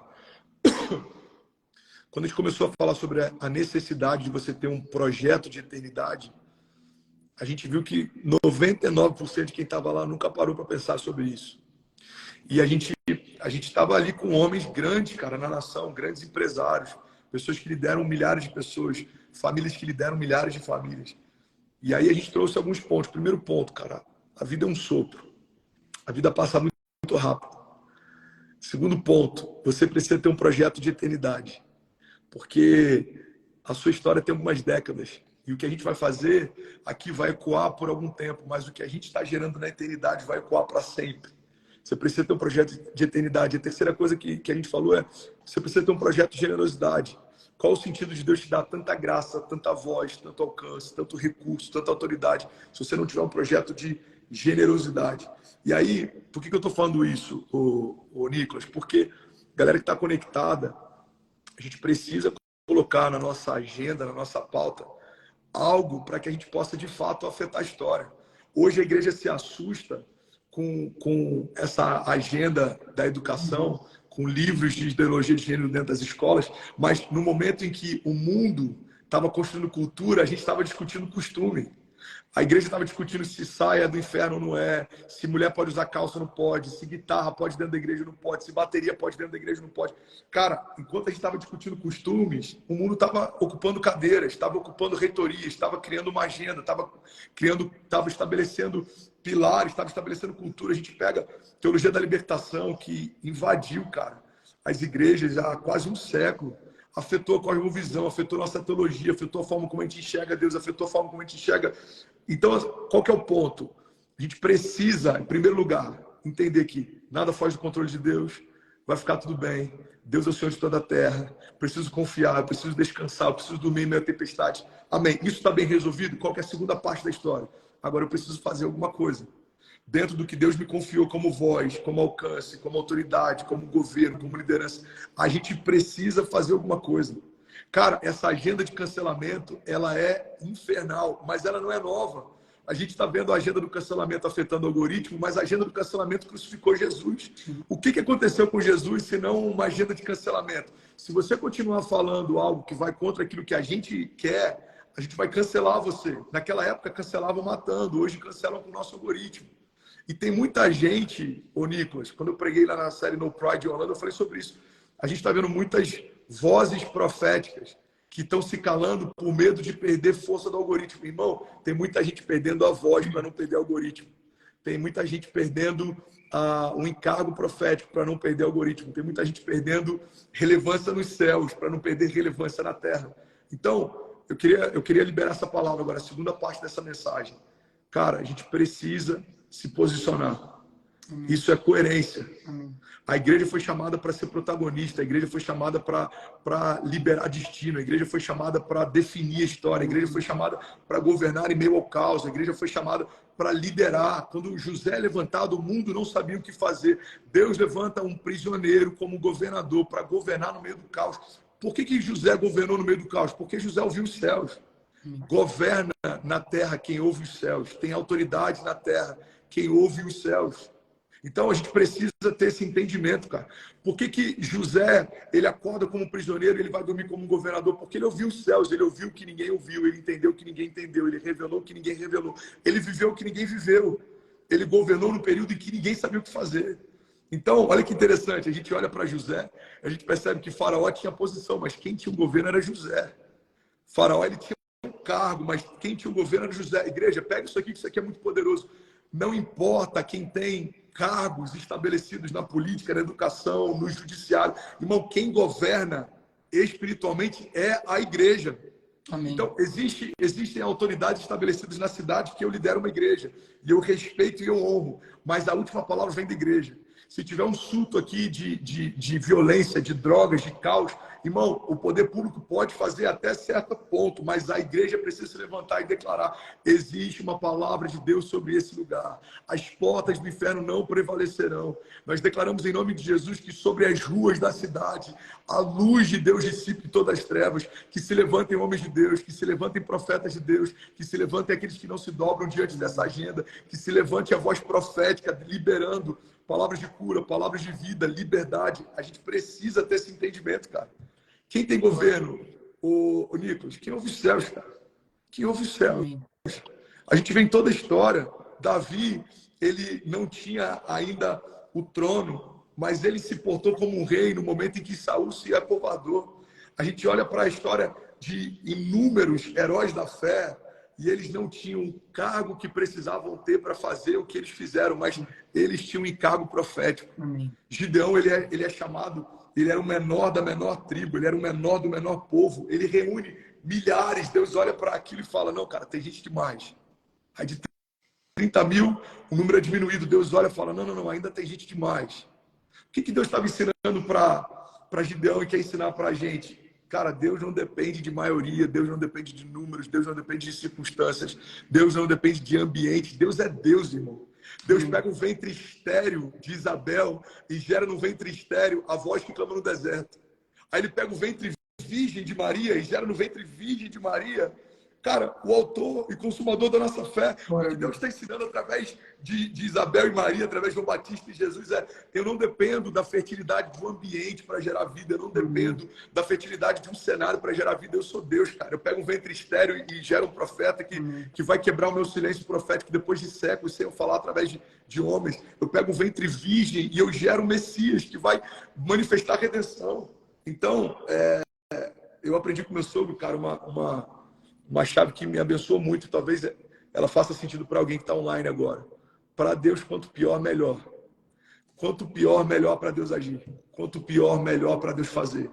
Porque a glória de Deus, você que está online, anota isso, pelo amor de Deus. A glória de Deus se revela em meio a impossibilidades. Amém. A glória de Deus não se revela quando a gente vê tudo encaixado e fluindo do jeito que a gente acha que tem que ser e as coisas começam a prosperar. Não, não, isso é normal. É normal você ver na Suíça, com o índice que eles têm de DH e com a economia que eles têm, é normal você ver uma boa cultura, uma boa educação. É normal você ver em alguns países de primeiro mundo algumas coisas em ordem. Agora, a glória de Deus está no meio de um país que é considerado terceiro mundo, vi a última onda de avivamento, o último sopro de avivamento na face da terra. O que não é normal é as pessoas daqui a algum tempo olharem para a gente e isso ser tema de livros. Imagina as pessoas, cara, na América Latina tem um país chamado Brasil e desse lugar houve um avivamento que afetou a política, a história, a cultura, a educação.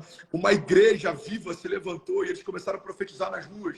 E eles se moveram debaixo do entendimento de que Deus é poderoso para fazer infinitamente mais do que tudo que a gente pede ou pensa, segundo o seu poder que em nós atua. Eles se levantaram e profetizaram, e clamaram, e jejuaram, e se arrependeram. E Deus ouviu o clamor deles, e Deus escutou do seu trono o clamor do seu povo. E Ele mudou a sua sorte, Ele moveu o seu cativeiro. Cara, eu acredito nisso. E eu tenho profetizado isso há alguns anos, cara. Os nossos filhos contarão histórias a respeito desse tempo. Os nossos filhos contarão histórias a respeito desses dias. Então, as coisas estão indo de mal a pior, irmão. Prepara, porque a gente está prestes a ver um romper de avivamento. O avivamento, Nicolas, é a vida de Deus invadindo o lugar morto. O avivamento é o sopro de Deus invadindo o lugar de morte. O avivamento é quando Deus ele muda a história. Avivamento, cara, é quando Jesus passeia sobre as águas e confunde a gravidade. É quando ele chama Lázaro para fora e o morto, ele obedece a um chamado de Deus. Cara, o avivamento tem a ver com isso. Avivamento não tem a ver com o que a gente sente. Você que está online, Nicolas, me interrompa a hora que você quiser, tá, lindão? Você que está online, anota isso aí, por favor. O avivamento não tem a ver com o que eu sinto. O avivamento tem a ver com o que Deus fala. A gente olha para a história de Lázaro e olha que poderoso. 4 dias que Lázaro tinha morrido. O corpo dele fedia, as pessoas choravam, ninguém mais tinha expectativa de que algo fosse acontecer. Então Jesus chega diante do lugar que ele está enterrado e ele faz um convite para um homem morto. Ele fala: Lázaro, vem para fora. E, cara, Lázaro vem. Agora, olha que poderoso isso. Não foi o ouvido de Lázaro que ouviu a voz de Jesus. O ouvido dele não funcionava mais. Não foram os sentidos de Lázaro que sentiram o chamado de Jesus. Os sentidos dele não funcionavam mais. E é isso que eu quero que você guarde. Guarde isso no teu coração, irmão. Amém. A ressurreição de Lázaro não tem a ver com o que Lázaro ouviu. Tem a ver com o que Jesus falou. O que a gente vai viver não tem a ver com o que a gente está sentindo. Tem a ver com aquilo que Deus já falou a nosso respeito. Não é sobre sentimento. Avivamento não é fruto de sentimento, cara. Avivamento é fruto de uma palavra. Eu estou sentindo que as coisas estão indo de mal a pior. Isso é sentimento, irmão. Eu estou sentindo medo. Medo é o sentimento. Eu estou preocupado, cara. Cara, preocupação, isso é um sentimento. Agora, existe uma palavra de Deus. A Bíblia diz: todas as coisas podem passar, mas as palavras de Deus não passarão. Amém. Cara, as palavras de Deus sobre o Brasil, elas vão se cumprir. As palavras de Deus sobre a nossa geração vão se cumprir. As palavras de Deus sobre a igreja vão se cumprir. As palavras de Deus sobre o último sopro de avivamento antes do retorno de Jesus vão se cumprir. E eu creio, cara, que vai vir do Brasil.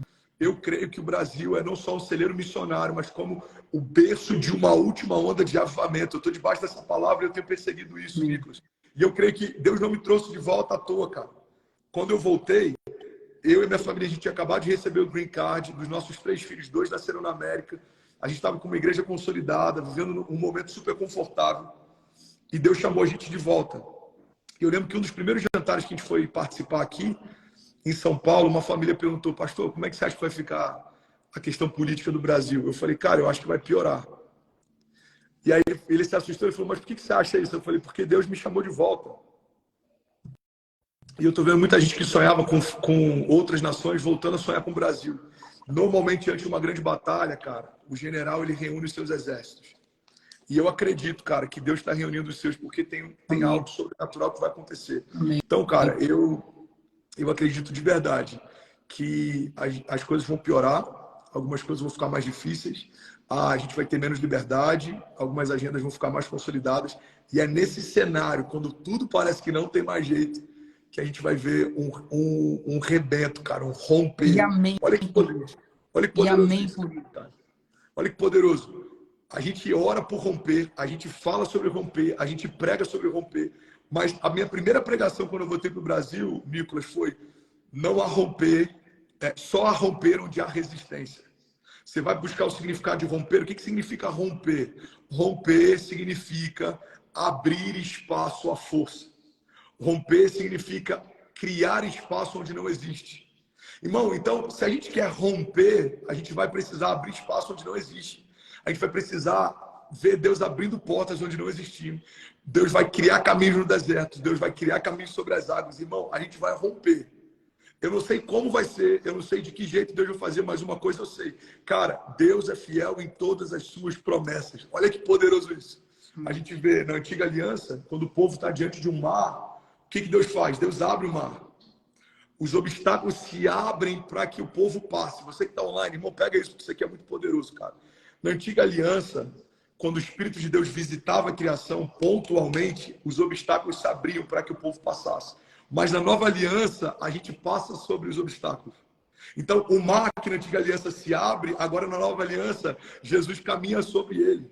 Os inimigos que na antiga aliança, muitas vezes, eles eram retirados da nossa presença, na nova aliança, eles são colocados debaixo dos nossos pés. Cara, isso é muito poderoso. A palavra que era profetizada a respeito da vinda do Messias, a palavra dizia o seguinte: um menino nos nasceu, um filho nos foi dado, e o governo está sobre os seus ombros. E ele será chamado Maravilhoso Conselheiro, Deus Forte, Pai da Eternidade e Príncipe da Paz. E aí essa palavra se cumpre no nascimento de Jesus. O menino nasceu, o governo estava sobre os ombros dele, e ele é chamado Maravilhoso Conselheiro, Deus Forte, Pai da Eternidade e Príncipe da Paz. Olha que poderoso isso, Nicolas. Aquele que começou com o governo sobre os seus ombros, a Bíblia diz que ele termina com todas as coisas debaixo dos seus pés. Irmão, nós fazemos parte de uma nova aliança incorruptível, inabalável. Cara, essa aliança é superior à aliança que estava Abraão, é superior à aliança que estava Moisés, é superior à aliança que estava Noé, é superior à aliança que estava Davi. Cara, olha o que a Bíblia diz. Hebreus 11, a gente lê sobre a galeria dos heróis da fé. E lá no final, a galeria dos heróis da fé diz assim: olha, esses homens enfrentaram o poder do fogo, da espada, enfrentaram leões, enfrentaram perseguição. Fala sobre tudo que eles enfrentaram. E lá no final diz: mas nenhum deles viu o cumprimento da promessa. Aí a gente lê isso, a gente entra em crise. Porque a primeira vez que eu li isso, cara, novo na fé, eu entrei em crise. Eu falei: irmão, se Abraão, Moisés, Noé, José, se esses caras não viram o cumprimento da promessa, eu também não vou ver. Aí eu comecei a estudar sobre isso. E aí sabe o que eu aprendi, Nicolas? Quando Hebreus 11 fala que nenhum deles viu o cumprimento da promessa, não eram as suas promessas pessoais. Eles não viram o cumprimento de uma promessa que eles aguardavam. Qual era a promessa que eles aguardavam? A vinda do Messias. Cara, geração após geração aguardava a vinda do Messias. Pessoas se reuniam em torno da fogueira e falavam: filho, a Bíblia, a palavra de Deus nos diz que um dia o Senhor enviará o seu filho. E ele será enviado em forma de carne, e o verbo vai se manifestar como homem, e ele vai ser colocado sobre o madeiro, e ele vai redimir a criação. Imagina isso, cara. Geração após geração, a palavra de Deus diz que o menino vai ser dado, e ele vai ser chamado Maravilhoso Conselheiro, Deus Forte, Pai da Eternidade, Príncipe da Paz. A palavra diz que maldito é todo aquele colocado sobre o madeiro. A palavra de Deus diz que não haverá nele beleza ou formosura, nada que nos atrai. Cara, eles ansiavam essa promessa. A nossa geração nasceu numa época em que essa promessa já cumpriu. Jesus já veio, ele morreu e ao terceiro dia ele ressuscitou. Estamos debaixo de uma aliança incorruptível. O sangue de Jesus é o que nos guarda. O nome de Jesus é o que nos dá autoridade. A palavra de Deus é o que nos sustenta. Então, irmão, eu não consigo, cara, não consigo ter uma expectativa menor do que essa. Vai ficar tudo bem. Eu estou, inclusive, finalizando o livro agora, cara, que o tema do livro é exatamente esse: vai ficar tudo bem. A gente precisa parar de olhar tanto para os problemas e a gente precisa voltar a olhar para o autor consumador da nossa fé, cara. Ô, Nicolas, a gente lê, cara, em Apocalipse, a gente lê as características, mano, de Jesus. Ele é glorioso, irmão. Os olhos são como chamas de fogo. Cara, ele é glorioso, mano. Ele tem o controle sobre a história. Ele governa sobre tudo e sobre todos. O único motivo da gente estar de pé é porque o sopro de vida que ele colocou não foi retirado. Irmão, nenhum pé se move. Nada acontece sem que haja uma permissão dele. Então, tão importante quanto a gente estar atento à agenda do inferno, é a gente estar atento, cara, e sensível à agenda dos céus. A oração do Pai Nosso é essa. Seja feita a tua vontade, assim na terra, como é feita nos céus. Glória a Deus. Pai, que o teu governo se estabeleça aqui na minha nação, como ela se estabelece no reino dos céus. Senhor, faz o que você quiser, muda o que você quiser, remove homens maus, expõe o coração deles, traz uma limpeza sobre a nação, muda o que você quiser, mas seja feita a sua vontade. Então, cara, eu sinto da gente orar debaixo dessa atmosfera. Se tiver tudo bem para você, vamos orar? Claro, pastor. Eu não te interrompi aqui porque eu queria que deixasse fluir, e pode ter certeza que isso não está fluindo só em você, né? Eu tô aqui com a minha perna aqui tremendo aqui. Acredito que tem muita gente que está sentindo a mesma coisa de que eu, que é um coração, sabe, cheio de força, com vontade de ir, de fazer. E eu fui anotando algumas coisas aqui na minha cabeça para poder comentar. E quando você disse, né, a respeito, primeiro, né, da questão de, poxa, Davi ali, ele não estava preocupado, assim como José também, ele não era um cargo, né? Pelo contrário, ele estava ali, sendo ali filho do Senhor, ele tinha uma identidade, né, que era dele. E é claro que quando eu disse isso, disse várias vezes, que eu sei das consequências, né, que pode ocorrer comigo e com todos nós, de sermos cancelados, né, na internet, perdemos a nossa comunicação, de perdermos o nosso perfil, de perder o mandato, de ir para a cadeia, sabe, de ser caçado. Quando eu digo isso, não é que nós estamos procurando o martírio, porque isso seria antinatural, ir em busca do sofrimento. Mas quando você entende que você não é um cargo, fica tudo bem.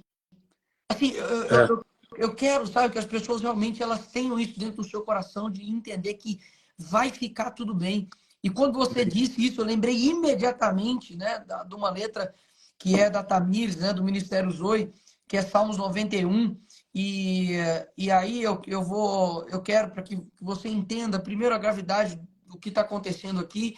Isso aqui não é uma live de entretenimento, isso aqui não é te convocando para uma festa, isso aqui, sabe, não é para você ficar com isso dentro do seu coração e ir dormir e falar, Senhor, obrigado aí, mas foi aquele momento. Não, o Senhor trabalha com oportunidades, cara.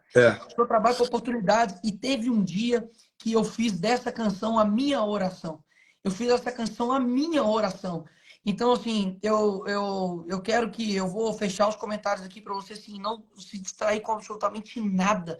Que você feche os seus olhos e eu vou ler a letra dessa música como uma oração, porque foi isso que aconteceu comigo.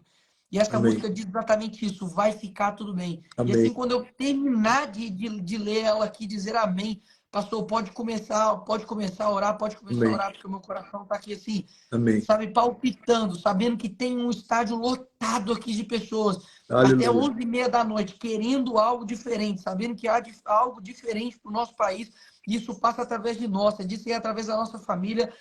Um padre Christian também esteve aqui, disse a mesma coisa. E eu vejo que por muito tempo a gente ficou preocupado com outras famílias e esqueceu da nossa. Nossa família que divórcio ficou normal, nossa família que mentira ficou normal, nossa família que infidelidade ficou normal, nossa família que a transferência de educação para a escola ficou normal, sabe? Nossa família que a televisão tomou mais tempo do que o nosso relacionamento, nossa família que os nossos filhos já não vão mais para a escola dominical, nossa família em que o culto só tornou uma mera rotina de domingo. Então é nossa família que precisa ser transformada, é nossa família que precisa ser alcançada. E se cada um, eu não tenho dúvidas disso, se cada um cuidar da sua família, a gente dá um passo enorme para poder mudar a nossa nação. Então eu vou desativar aqui todos os comentários, e assim que eu dizer amém, o senhor já pode começar a orar. Essa letra diz o seguinte: um dia papai me disse doces palavras de amor. Ele me disse verdade em forma de canções, e com fogo da sua paixão escreveu em meu coração. Filho, eu não me esqueço de você. Tudo o que passa e sente eu passo junto. Pus a minha mão sobre você. e nada te separará do meu amor. Quando tudo estiver confuso, quando as lutas tentarem sufocar, só descanse, só confie.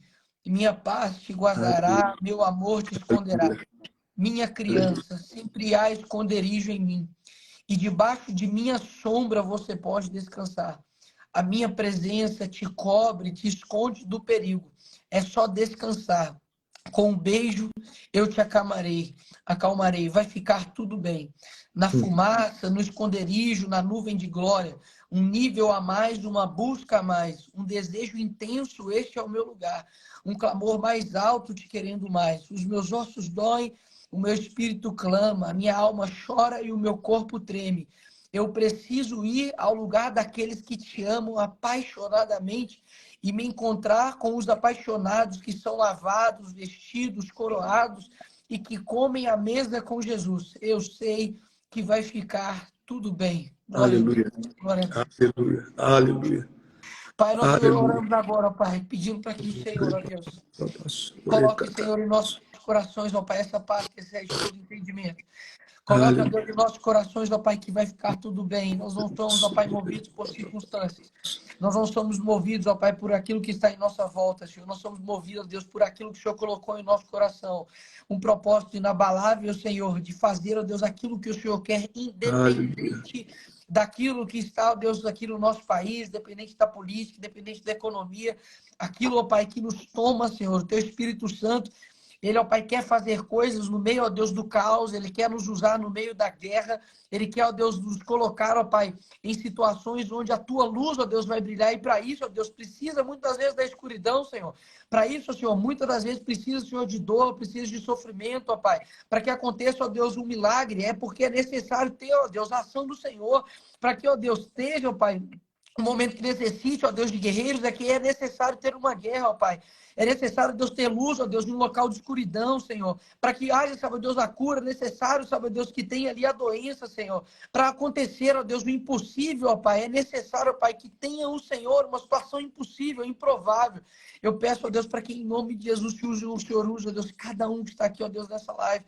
Para que, ó Pai, o Senhor, ó Deus, venha nos transformar, ó Deus, para que o Senhor venha trazer em nossos corações o descanso, ó Pai, o descanso, ó Deus, que em meio à tempestade o Senhor faça, ó Deus, dormir, não negligenciando, ó Pai, as nossas ações, mas fazendo, ó Deus, que o Teu descanso, ó Deus, ele nos inunde, ó Deus. Esse é o meu pedido, esse, ó Deus, é a minha oração, ó Deus, com toda humildade, sabendo, ó Deus, que o Senhor só consegue usar pessoas imperfeitas, Senhor. Use, ó Pai, cada um de nós aqui imperfeito. Aleluia. Pessoas, ó Pai, realmente que não merecem, ó Pai, o Teu amor, pessoas, ó Deus, que não merecem, sabe, ó Pai, a Tua amizade, mas o Senhor, ó Deus, nos alcançou pelo Teu amor, o Senhor, sabe, Deus, nos alcançou, sabe, Deus, através de uma cruz, usando, sabe, ó Pai, um novo caminho. Eu te agradeço por isso, Senhor, e traga em nossos corações, ó Deus, a forte e firme esperança, ó Pai, que vai ficar, ó Deus, tudo bem. Amém. Aleluia. Aleluia. Pai, eu oro pelo Brasil. Eu oro para que a Tua vida invada as ruas da cidade. Eu oro por um novo cântico, Jesus.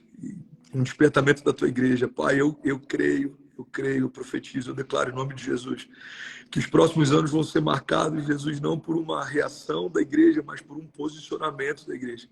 Jesus, eu oro para que a gente não reaja ao que o inferno faz, mas para que a gente dite o tempo, a agenda, o modo, o lugar.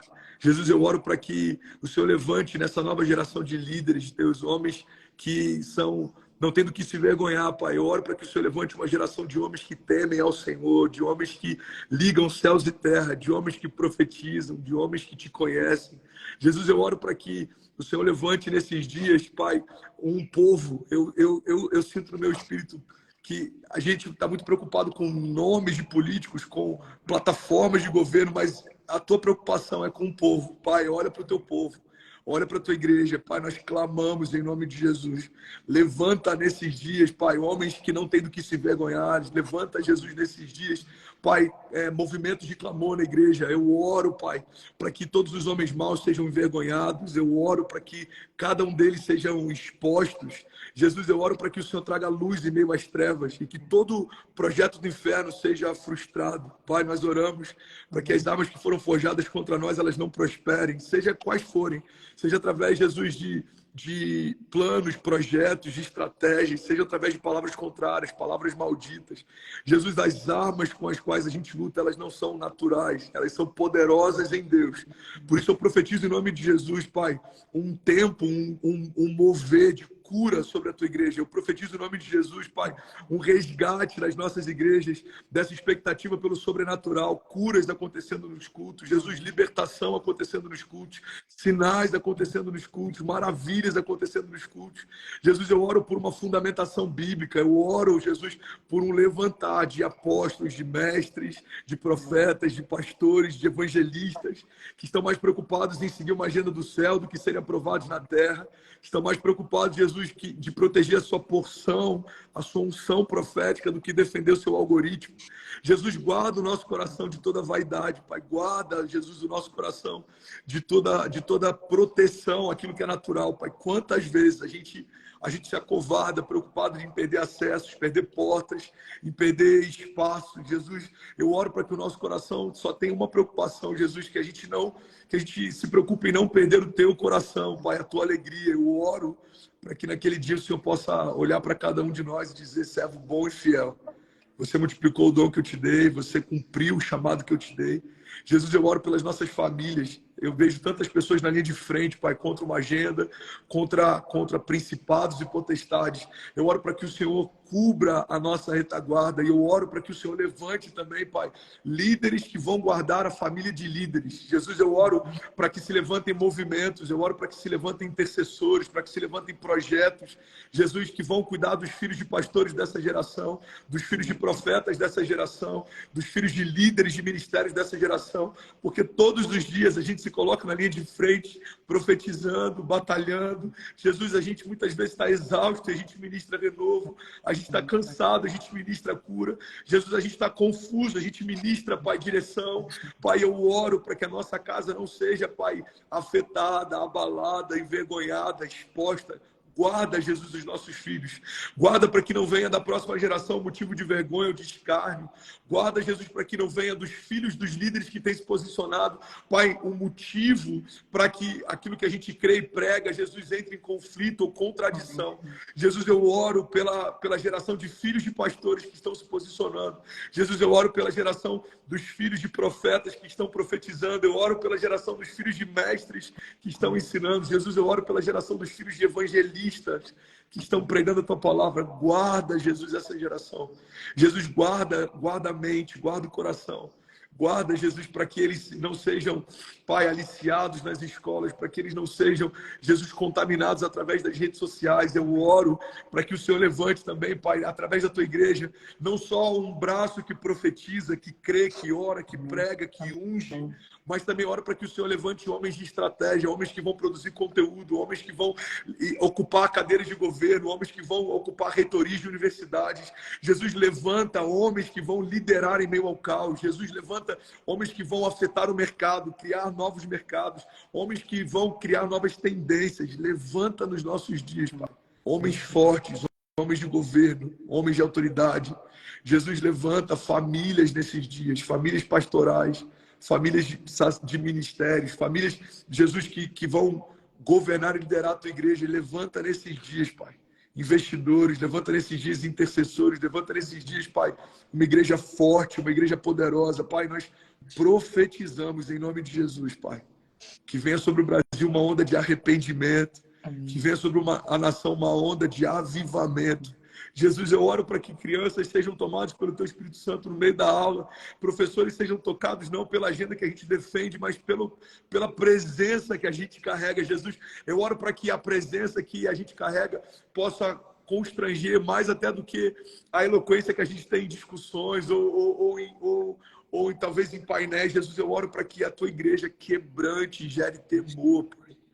Jesus, eu oro para que o Seu temor invada, Pai, a nação. Invade, Jesus, invade os três poderes com teu temor. Invade, Jesus, a liderança da igreja brasileira com teu temor. Jesus, invade os nossos cultos com teu temor. Jesus, invade as nossas reuniões de liderança de igreja com teu temor. Jesus, invade, Pai, os nossos cultos familiares com teu temor. Pai, eu oro para que o seu temor, Pai, invada a tua igreja. Jesus, invade a tua igreja. A gente tem visto tanta polarização, tanta divisão. Jesus, a gente tem visto tantas pessoas que estão divididas. Eu oro para que a unidade da igreja seja a resposta para esses dias que a gente está vivendo. Pai, conecta de novo, Pai, o coração de líderes que em algum momento se distanciaram. Jesus, nós repreendemos e nós declaramos em nome de Jesus, Pai, que todo líder que se perdeu na caminhada, todo espírito de homem forte, todo princípio de independência, de altivez, Jesus, que seja quebrado, quebra os altares que edificamos nas igrejas sem perceber. Jesus, quebra os altares que edificamos, Jesus, em lugares que deveriam ser lugares de arrependimento e santidade sem perceber. Jesus, quebranta o nosso coração, quebranta o coração dos pastores, quebranta o coração, Jesus, dos profetas, quebranta o coração dos apóstolos. Jesus, quebranta o nosso coração, Pai. Amém. Que o povo possa ver em nós temor, sensibilidade, dependência. Jesus, nós declaramos em nome de Jesus sobre cada pessoa conectada aqui, Pai. Eu oro para que toda ansiedade seja vencida em nome de Jesus. Eu oro para que todo medo bata em retirada em nome de Jesus. Pai, como foi profetizado, como foi ministrado no início dessa live, Pai, nós cremos e nós descansamos na certeza de que vai ficar tudo bem. O Senhor continua tendo controle sobre todas as coisas. O Senhor continua tendo governo sobre todas as gerações. Nada acontece sem uma permissão sua. O Senhor continua sentado no seu trono, governando de geração em geração. Pai, nós colocamos aos teus pés agora, Pai, a nossa ansiedade, as nossas preocupações. Jesus, nós clamamos. Faz algo novo no meio do teu povo. Jesus, levanta vozes de esperança no meio do caos. Pai, nós declaramos em nome de Jesus, Pai, ainda esse ano, a gente finalizando esse ano e na virada das igrejas do Brasil, Pai, no lugar de choro vai haver um novo cântico. Jesus, no lugar de medo, ousadia, no lugar de preocupação, esperança.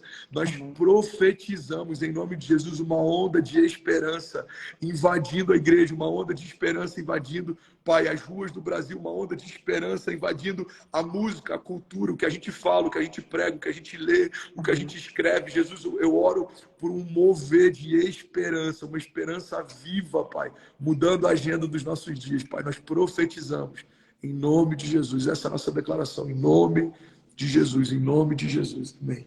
Amém. Amém. Amém. Aleluia. Aleluia. A gente está quase passando o dia aqui.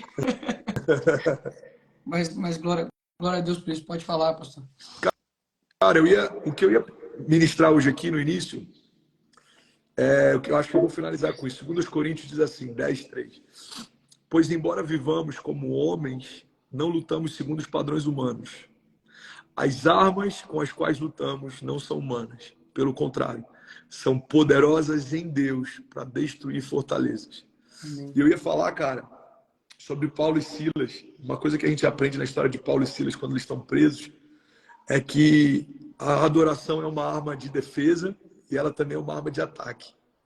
Cara, eu lembro que eu vivi um momento difícil alguns anos atrás. Eu não vou ser muito específico para não parecer que eu estou dando indireta para nada ou para ninguém, mas eu vivi um tempo difícil, cara, uns anos atrás. Eu vivi um tempo de humilhação, eu vivi um tempo de perseguição, foi difícil, cara.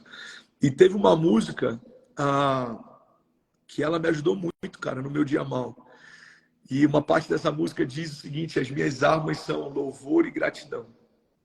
E eu lembro, Nicolas, que isso me abençoou tanto, cara, porque quando pessoas tentavam me humilhar, eu trazia à minha memória isso, cara, as minhas armas são louvor e gratidão. Pai, eu te louvo. Amém.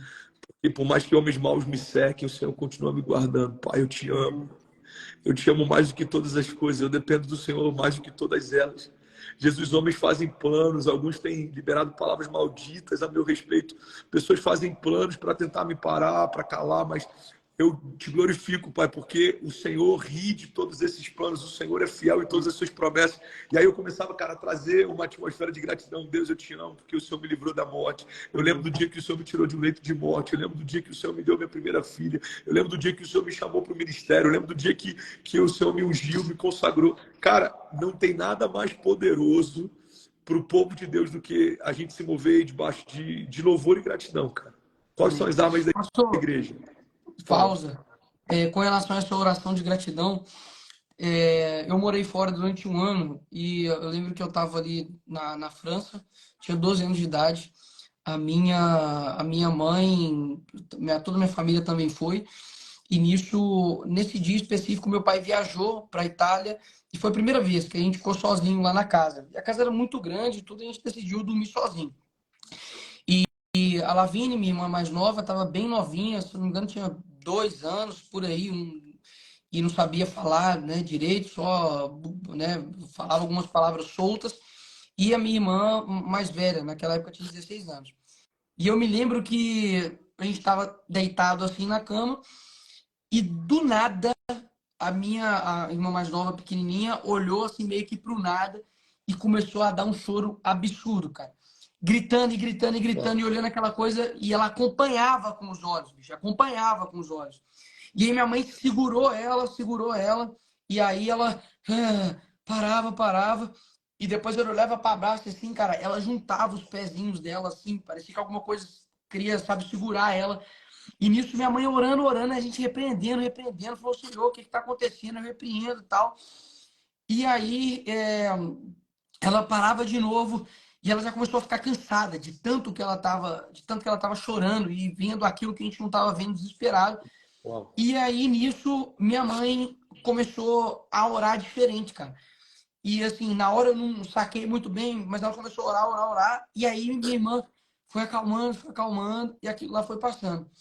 E depois de um tempo, minha mãe foi e falou comigo, falou, Nicolas, eu estava orando para poder repreender, mas eu troquei minha oração e fiz uma oração de gratidão. Eu comecei a Uau. agradecer. Falei, Senhor, obrigado pela Uau. minha família, obrigado pelo meu esposo, obrigado pela minha casa, obrigado pelos meus filhos, te agradeço o Senhor me ter tirado daquilo. E ela fez uma oração de gratidão, cara. E isso fez com que cessasse aquele Uau. mal, aquela opressão ali que estava vindo sobre uma criança, cara, de 2 anos de idade. E assim, eu não estou falando de algo que alguém me contou, não, bicho. Eu vi isso na minha Uau. frente, assim.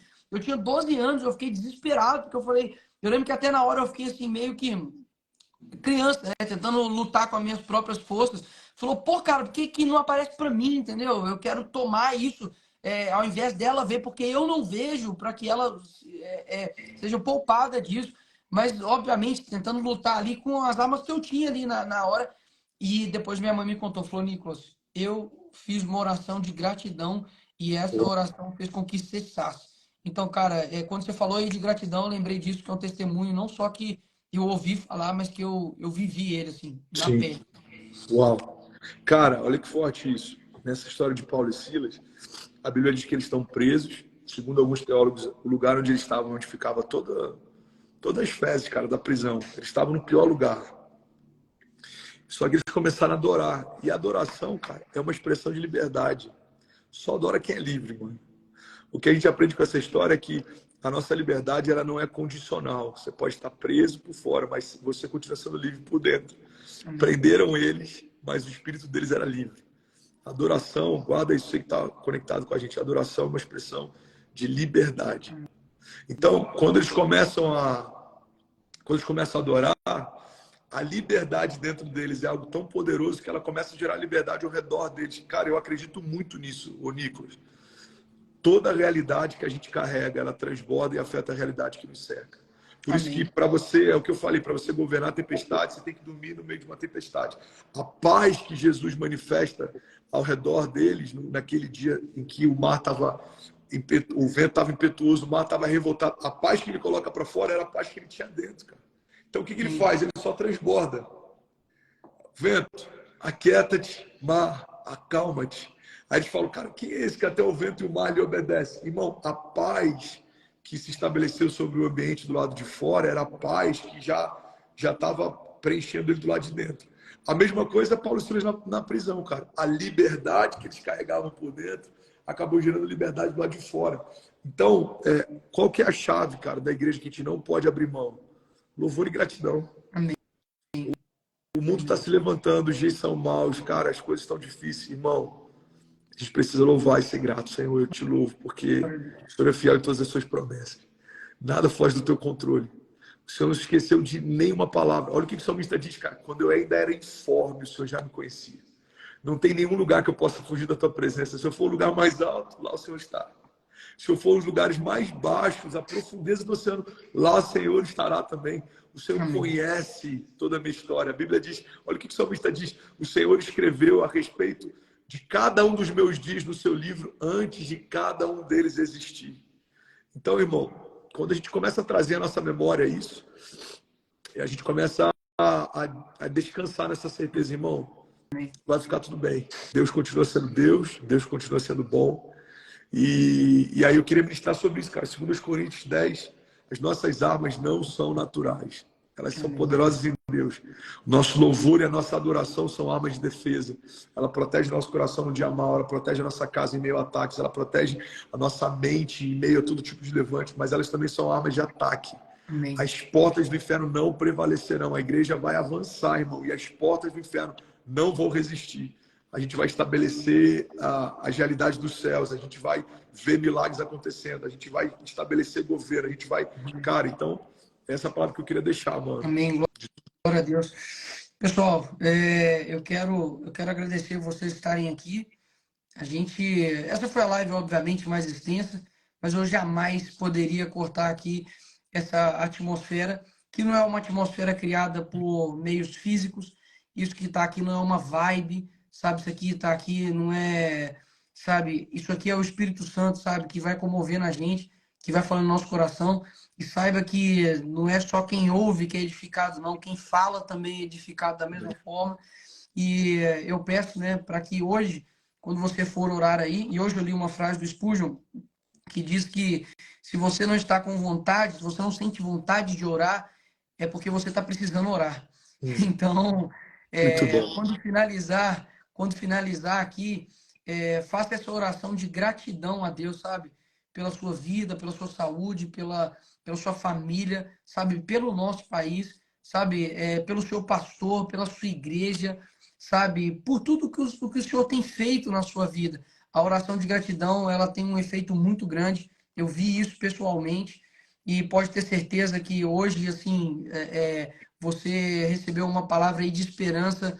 E obrigado mesmo, pastor Andrezão. Chamar você de pastor aqui de uma forma, né, honrosa, mas você é meu irmão. Obrigado mesmo pela sua entrega, obrigado pela sua vida.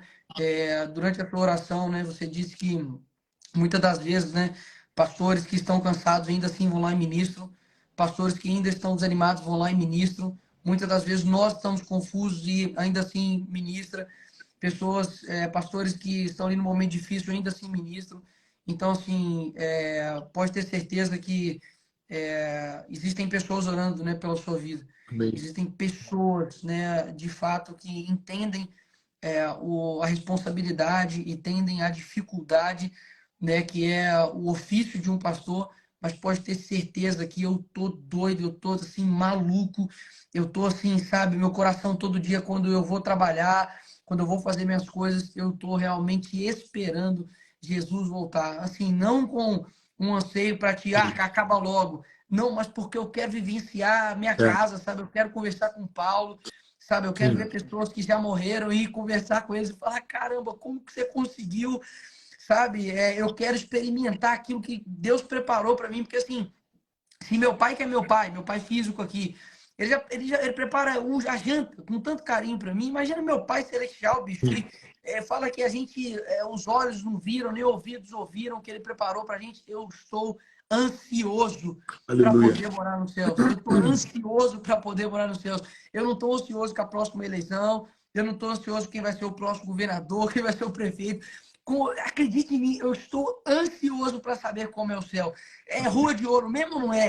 Eu vou ter uma casa de diamante, de quilate. O que é que eu vou ter? Sabe, a gente vai ficar cantando o dia inteiro. Sabe, os anjos, eles são todos branquinhos, tem cabelo lourinho. Sabe, Jesus, eu não vou conseguir nem olhar para ele por causa da luz. Sabe, eu vou chegar lá e eu vou lembrar das pessoas que estão aqui. Será que eu vou poder abraçar o pastor André? Eu vou poder abraçar minha mãe, meu pai? Como é que vai ser? Isso que o meu coração arde. E é isso que tem sido o meu alimento todos os dias. A esperança, que é a certeza de que um dia eu vou viver isso. Então, pastor, muito obrigado. E amanhã, pessoal, nós estamos aqui mais uma vez, 22 horas, nesse mesmo clamor, poxa, nessa mesma unção. E Deus tem feito coisas extraordinárias, pastor. Muito obrigado aí mesmo, viu? Lindão, obrigado, tá? Foi uma honra. Eu só tomo a liberdade aqui. Eu vou fazer um post agora com algumas frases chaves que eu compartilhei. Você que está assistindo aí, se fizer sentido para você, vai lá, medita nisso ao longo da semana. Uma coisa que eu queria instruir também quem está acompanhando esses 21 dias. Cara, quando uma palavra for liberada e fizer sentido, anota isso e medita nisso. Às vezes a gente está sempre recebendo uma nova revelação e a gente acaba nem deixando a revelação do dia anterior fazer sentido na gente, né? Trazer vida na gente. Então, pega tudo que vai ser ministrado nesses 21 dias e guarda isso no teu coração, medita sobre, lê, traz a tua memória, porque eu tenho certeza que, cara, tem muita coisa preciosa sendo liberada nesses dias. O Luiz Hermínio, ele já fez a live ou ele ainda vai fazer? Não fez ainda não. Ah, tá. Que eu vi que ele estava com a gente também. Cara, eu honro demais, amo a vida do Luiz Hermínio. Pastor André Valadão estava aqui na live também. Pastorzão, te amo. Sim, E são é isso, tantos então. e tantas pessoas, pastorzão, que a gente queria ter chamado, mas são 21 dias e não dá para chamar todo mundo. Mas pode ter certeza que isso aqui é o começo de algo muito grande. E Amém. eu aprendi para não subestimar os pequenos começos. Então, eu tenho Amém. certeza que, não sei se no final deste ano, não sei se no próximo ano, a gente vai fazer aí mais 21 dias e vai ser, poxa, algo também extraordinário. Obrigado. E essa live vai ficar também gravada lá no meu canal do YouTube, que consegue colocar mais tempo, né, Nicolas Ferreira, que aí talvez você fala, putz, isso fez um sentido incrível para mim, me edificou muito, quero mandar para outra pessoa. Vai estar disponível lá também. Muito bom. Até amanhã, 22 horas, pessoal. Um abraço, pastorzão. Deus abençoe. Boa noite.